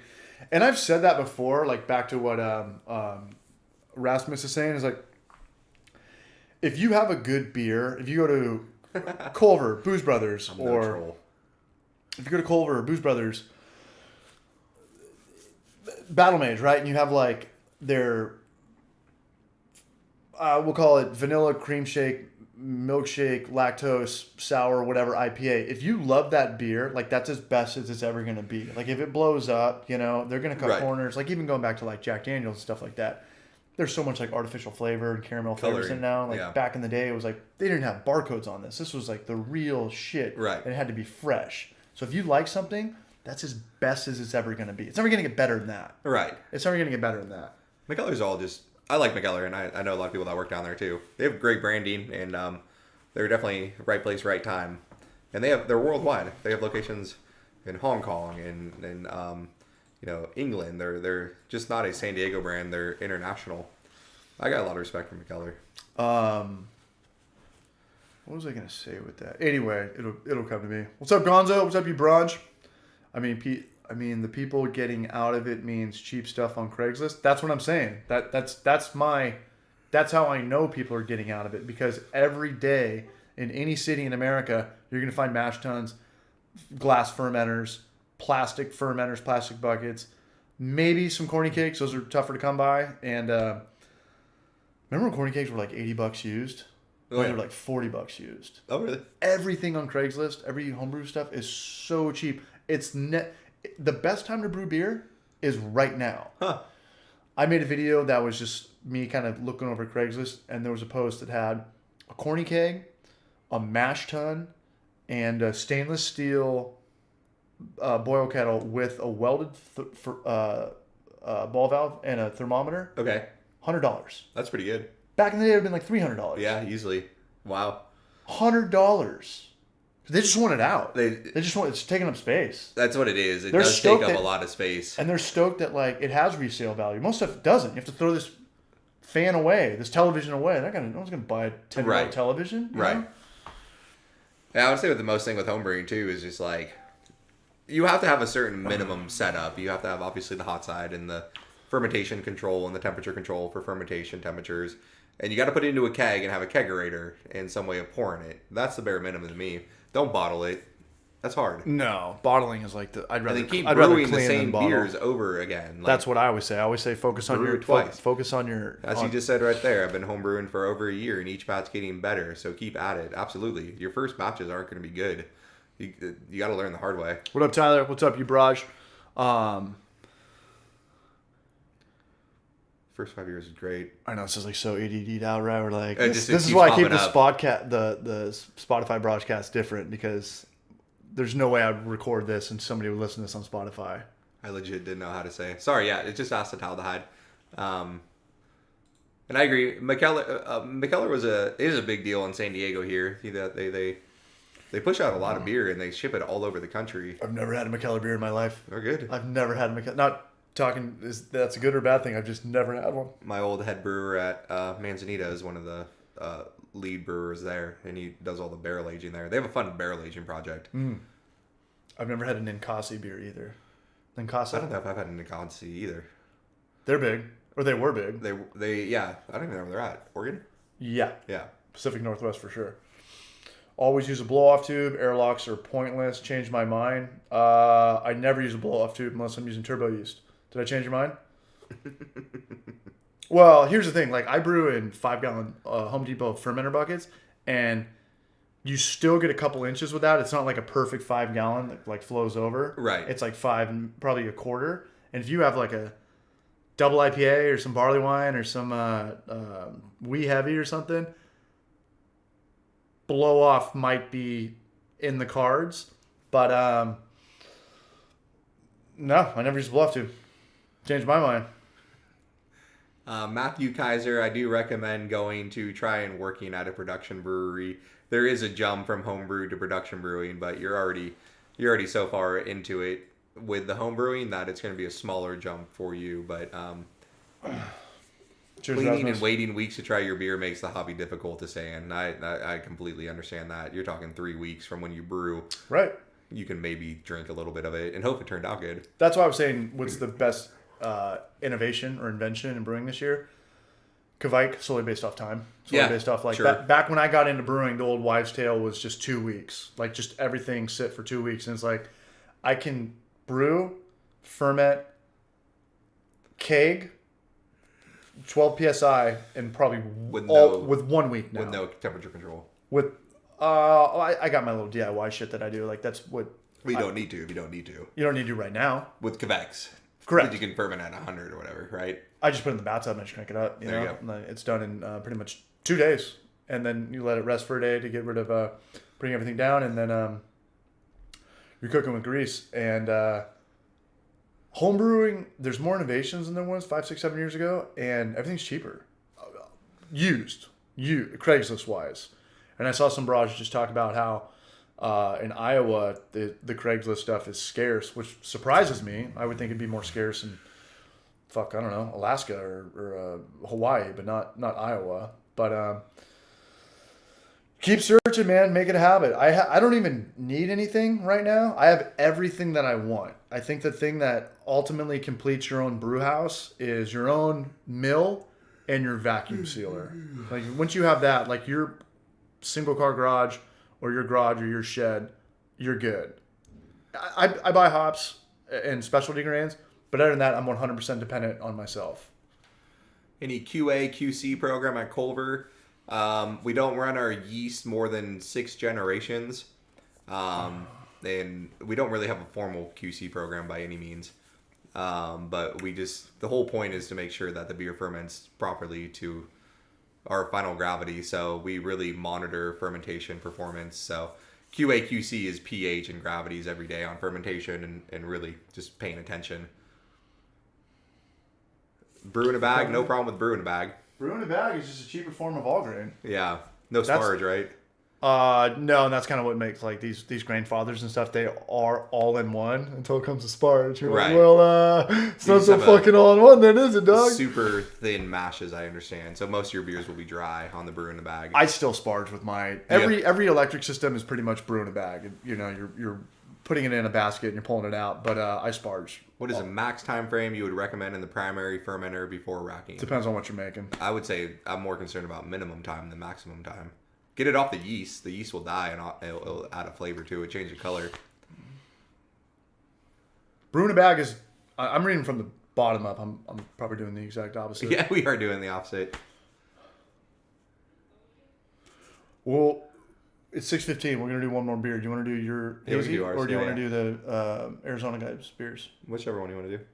I'm cool either way. Let's do the hazy. Let's do the hazy? Yeah. And showcase your beer? All right, let me get 2 glasses. 2 pints? Oh, there's Enzo right there. Hey, Enzo. What's up, you brunch? Yeah, it's 2 pints. Drinking some beers, and we're drinking some beers. Do you have any preference on the Brewha equipment? Have you heard of that? What? Brewha equipment. That's what they decided. Yeah, it's the same shit as it's like the cheaper versions of Grandfather, I'm pretty sure. Let's brew equated, but have you guys... I have not tried Anchor's Christmas beer this year. I might have to go pick that up. Is it good? Whose? Anchor Steam? Yeah, Anchor's Christmas beer. Give some Carl the Cat some love. Give some shine. Carl the Cat. I wish there was like a camera right there. Yeah, a little pan away to it. NBC cam? That's a little too big to chug, bud. What's that? That's too big to chug right there. Oh, anyway.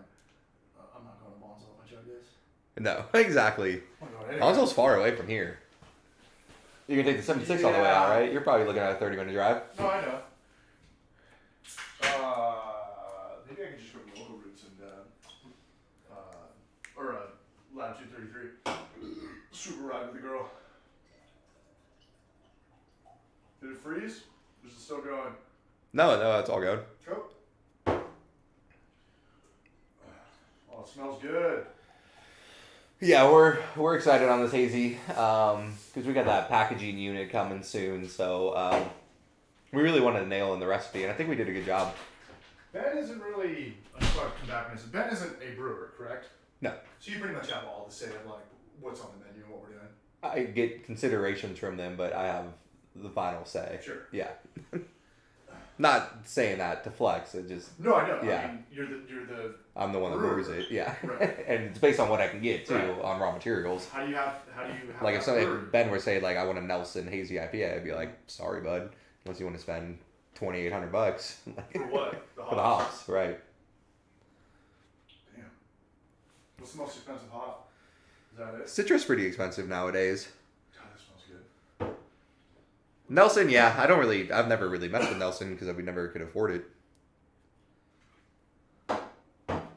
Brew in a conical all-in-one system, but you ferment in the same stainless container. That's probably cheers.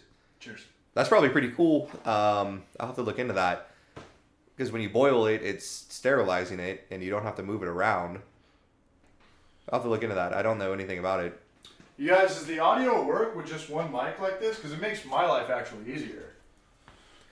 Enzo, yeah, our packaging unit supposedly shipped out today. So Enzo's 19 years old. Busted. he tried to take the class, or he tried to go to the orientation. Admire the passion. Little Brajo Enzo. You guys can go bother Enzo at Carlsbad Homebrew Shop, though. Well, he will help you with your grain and hops and everything. The yeast that we use for this hazy right here is actually Fermentis S33. It's a non-phenolic,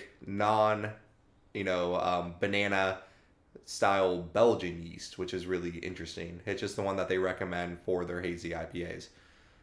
And I enjoy it. It's very ester forward.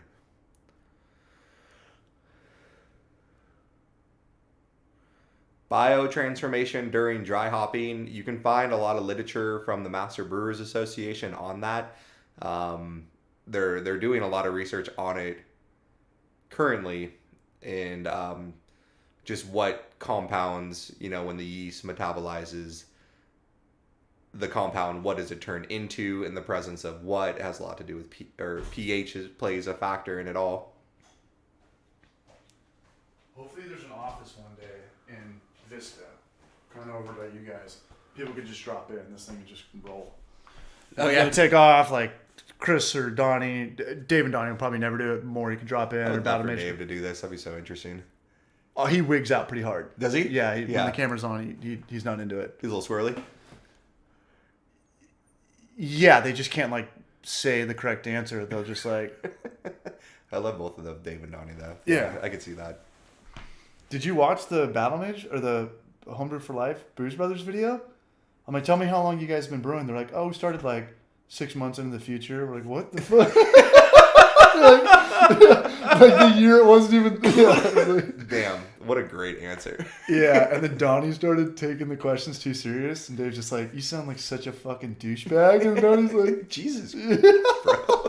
That's harsh. He's trying to give a good answer. They were talking about Booze Brothers theme. So for the Booze Brothers video, that was one of the best videos that I've done.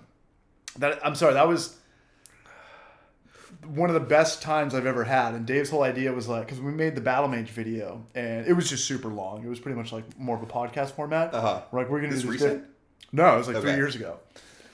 This is 2017. I didn't even work at Booze Brothers. It was right after I left. Okay. 2018.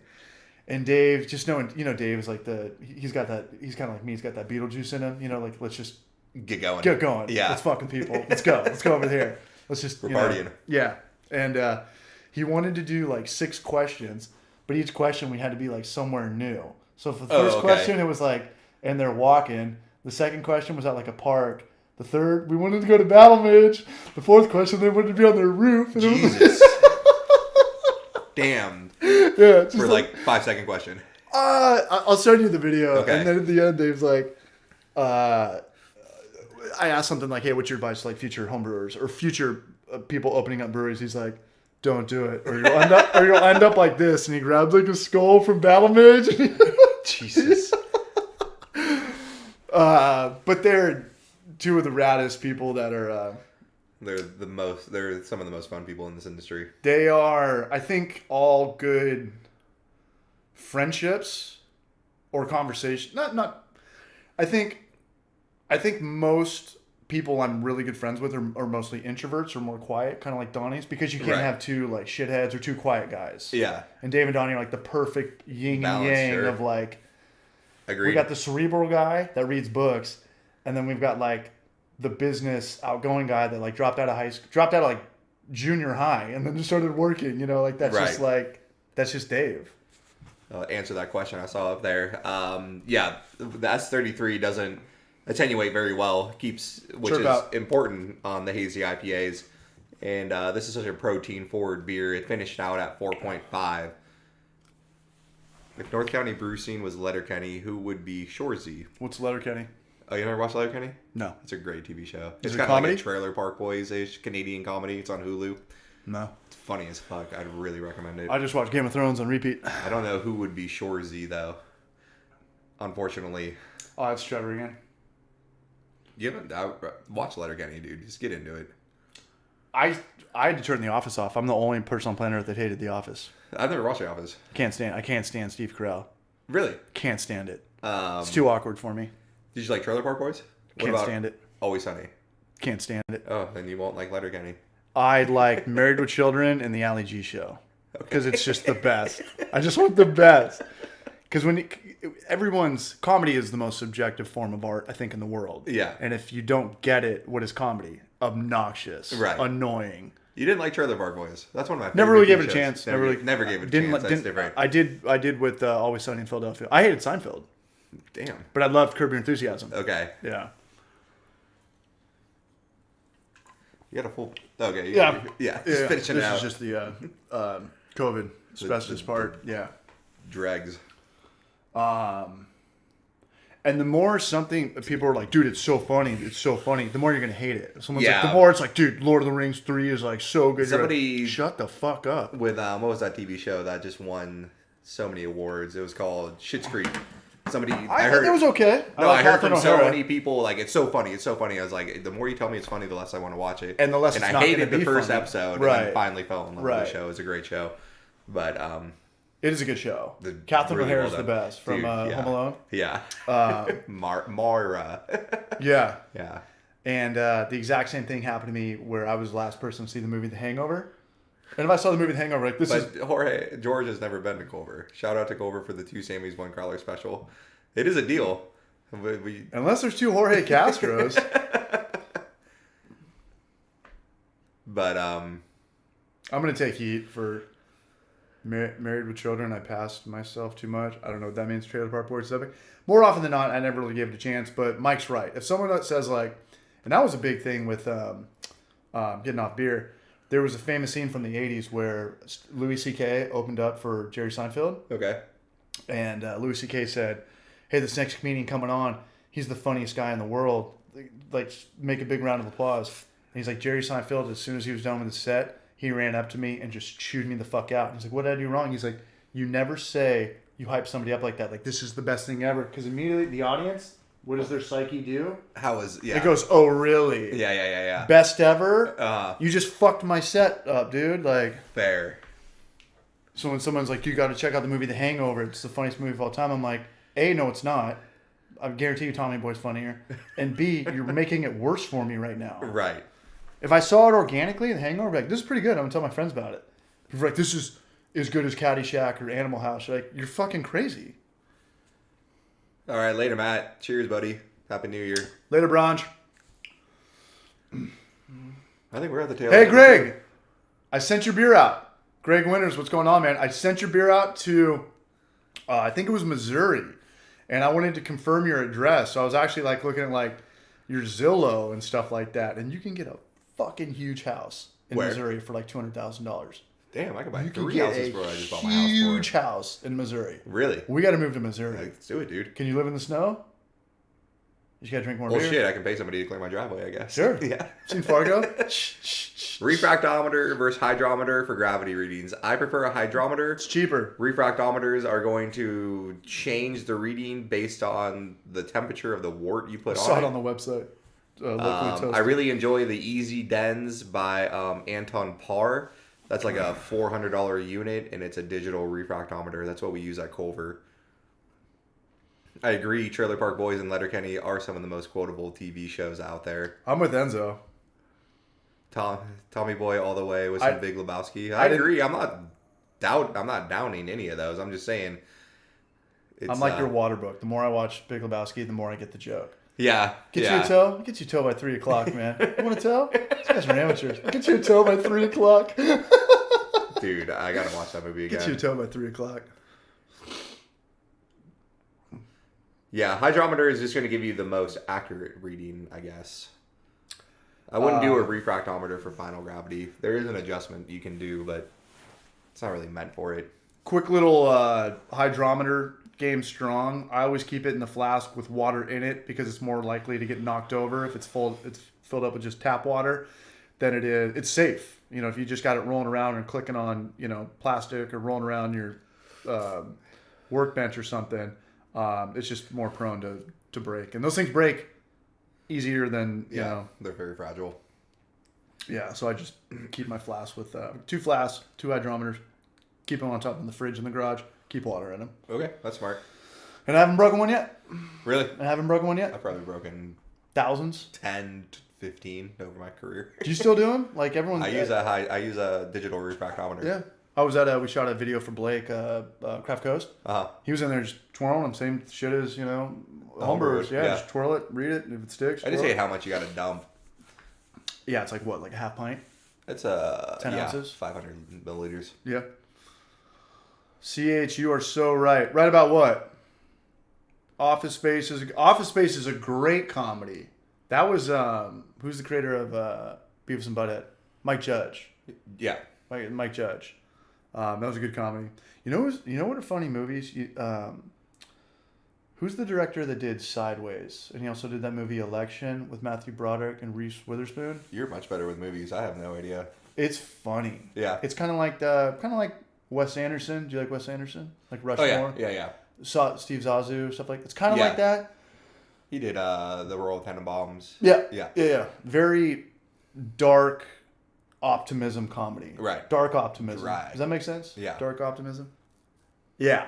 Not super dry. Yeah, nothing slapstick. Like, the humor is in this guy Bill Murray's ruining his life from like day-to-day living. Right. And they just do like these weird scenes where like he's going to go cheat on his wife and he picks up like the shittiest bottle of champagne for $20 or whatever. Right. He's going into the house and he gets stung by a bee and he was like, why would you throw that in there? Now he like shows up to like meet his mistress and he has like this black eye and you're like, that's fucking funny. It's just super uncomfortable. Yeah.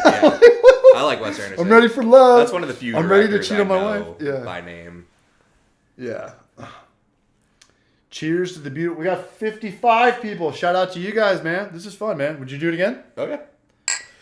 I'm gonna figure it out. I'm gonna figure out like how people can kind of just come and go. This is much easier than it was last time. Yeah. Yeah. Trevor did it a couple times, and were you here one of those times we're trying to like YouTube shit before we even get going, and me and Babs are like screaming at each other? I think so. Yeah. But you know what's I did this on Homebrew for Life. This isn't on the Broadcast channel. The Broadcast is a new channel, right? Which is just virtual happy hours, right? And I think this is the same amount of people. Like one channel has 20,000 subscribers, one of them has 500. It's the same people. Like this is kind of proved my point that why to get this over to a new channel. Yeah. Why do it? Yeah. Yeah, because I'm not getting more people when there's 40 times as much subscribers as the other channel. How long to age a lager after carbonation? Until it's age a lager? Until it's clear, I suppose. What's your thoughts on using I was gonna do like a Swami's IPA, and I was talking to Blake about it. The lightest, crispiest West Coast IPA, using German Pilsner malt as your base malt. Sure, for sure, right? You can do it. It's gonna be more expensive, but lightly. I think it's. I mean, Pilsner, yeah, at a 5-gallon batch. Yeah, it's not that. It's not gonna be too much. Right. Culver open tomorrow. Yeah. Yes. I might be there. I will be there. Are you working the bar? Yeah. Tight.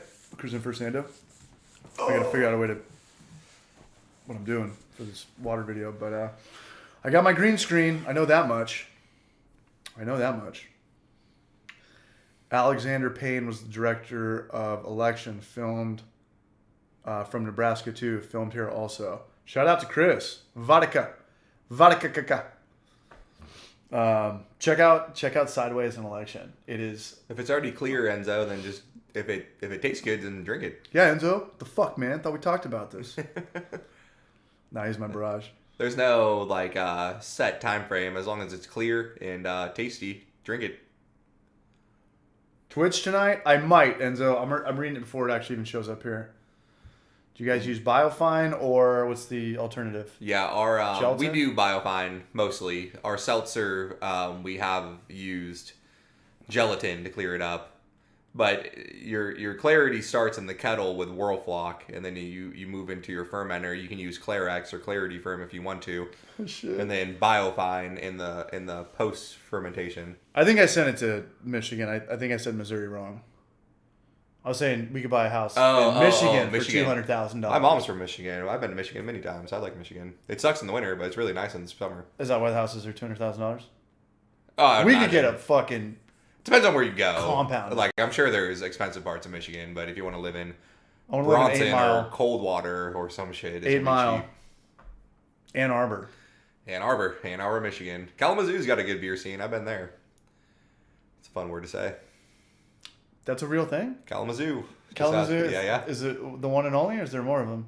I don't think there's more of them. Because that's in like songs and stuff. Kalamazoo? Trash it in, trash There might be more than one Kalamazoo. Avenue. I got a girl from Kalamazoo. Well, maybe one of these folks will know. They might know. Third time's a charm. When is the next broadcast? What do you mean? I'm so bad at marketing. We do it every Wednesday night. We're always on, but the Spotify ones I'm going to try to do once a week. I'll get you down for the end of January if you're down. I've got Chris and Josh coming on. Next Monday is my birthday. Chris Ancoletta? Hey, he's going to do the broadcast. Oh, okay. Yeah. Well, you don't like that? No, I think that's great. I would love to be on that evening. That'd be fun. No, that's the Spotify one. Okay. But Chris and Josh? I'm doing the Spotify one every Monday. Okay. So last Monday it was Jorge. Next Monday is my birthday. Me and my girlfriend go out to dinner. The one after that is Josh. The one after that's Chris. And then there's one more Monday in January. Cool. If you want it, Let me know. Yeah, let me know. We're not on. We literally take two of these and we sit across the table. And You got a bunch of people from Michigan right there. tight. Midland, Michigan, Grand Rapids. Yeah, that's right where we used to go. Nate Bender, what up, dog? Greg, I just got your Instagram post. I think it was Michigan. It was Michigan. Do people? Bells is from Kalamazoo. That's right. Oberon from Kalamazoo. What? Bells is from Kalamazoo? Yeah. Kazoo? It's a college town too. What's I think. Yeast in the Beast talking? Do people actually try to clear up their beer? Definitely commercial breweries. Home brewers, I don't care, but my guests do, so I do clear it up. But that's kind of a dumb question, but kind of a great question, because I don't care at all about drinking Trub or eating Trub, but to the naked eye, it will gross them out. It'll weird them out. Yeah, January 4th, 1985. Right on. Brew Mill Tony. Capricorns in the house. Candy corns.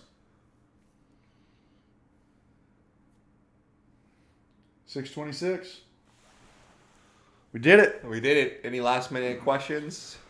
We'll be wrapping it up shortly. We're going to be wrapping it up here in the next 5 minutes. Roswell's! He's the barrage out there in North Dakota. North Dakota. Hell yeah. I'd imagine it's like the most exact opposite of California state. Yeah. That's the safest way I'm going to say it. That's fair. Oh, snap. I thought this was like a Homebrew for Life live stream and not a broadcast. This is the broadcast. If you guys... this will probably be the last time we'll ever do this on Homebrew for Life. I'm going to wake up to people trolling me saying, unsubscribing, getting out of this channel. Your ingenious brewing channel sucks now because you guys just do podcast shit.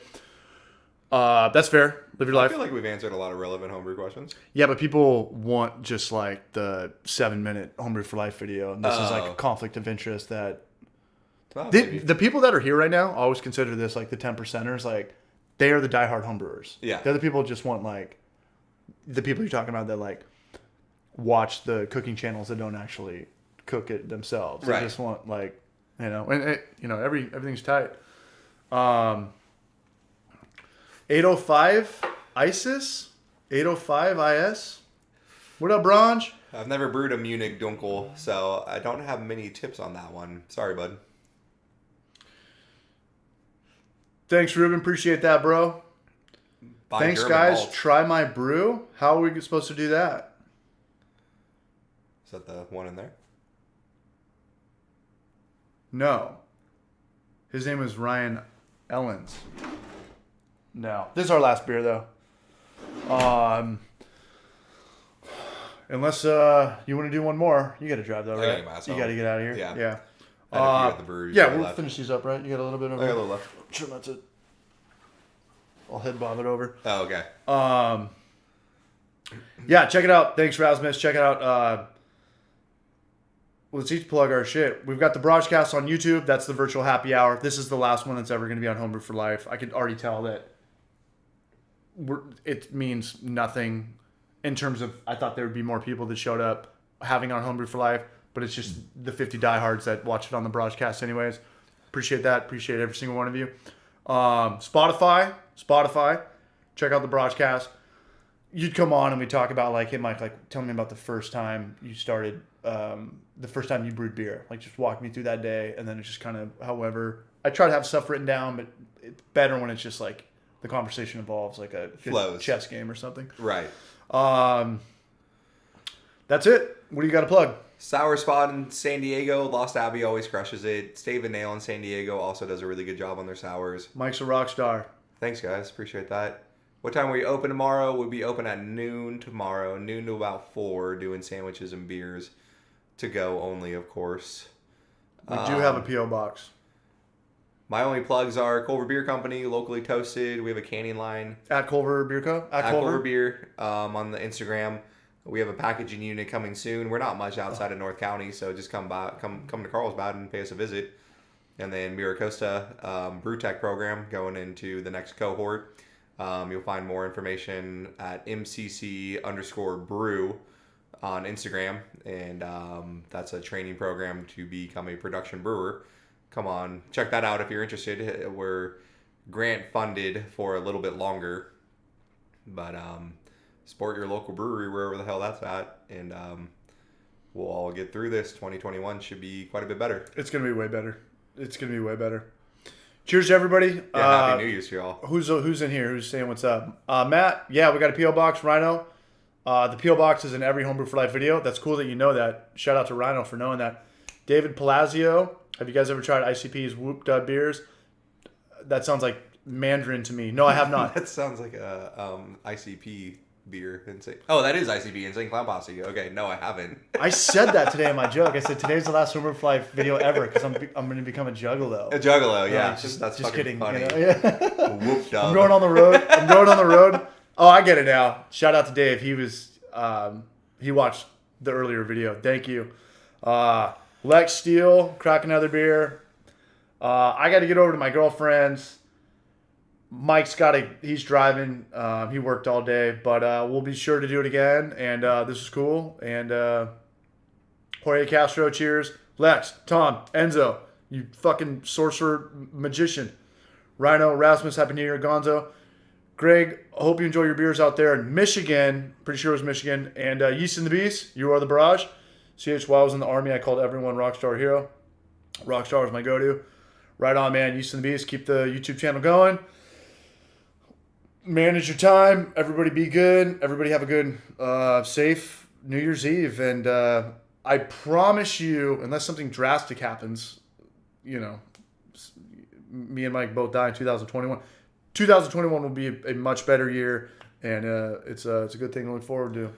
Especially for fucking businesses, man. Especially for, no one's got it worser right now than, I know breweries have it bad, salons have it bad, but restaurants. Restaurants, bro. Restaurants, man. Bars have the worst. Bars cannot open. Bars with no food. The Golden Tea or That's a good point. Yeah. The saloon, every dive bar. Saloon. Right.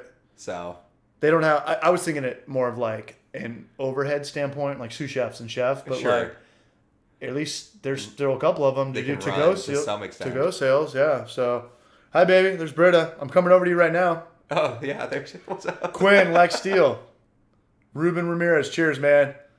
Anthony Silva. There's a couple Tonys in here now. Lars, thanks for watching. Cheers to all you guys. Paper Cut, what's up, Ray? Ray's up there in LA. A lot of people from LA, Rancho Cucamonga, Michigan, Pacific Northwest. Might correlate to actual beer towns, right? Okay. Pacific Northwest, Midwest, And then Southern California. Southern California. I gotta go pee. Later, guys. Later, guys. We're out of here. NBC.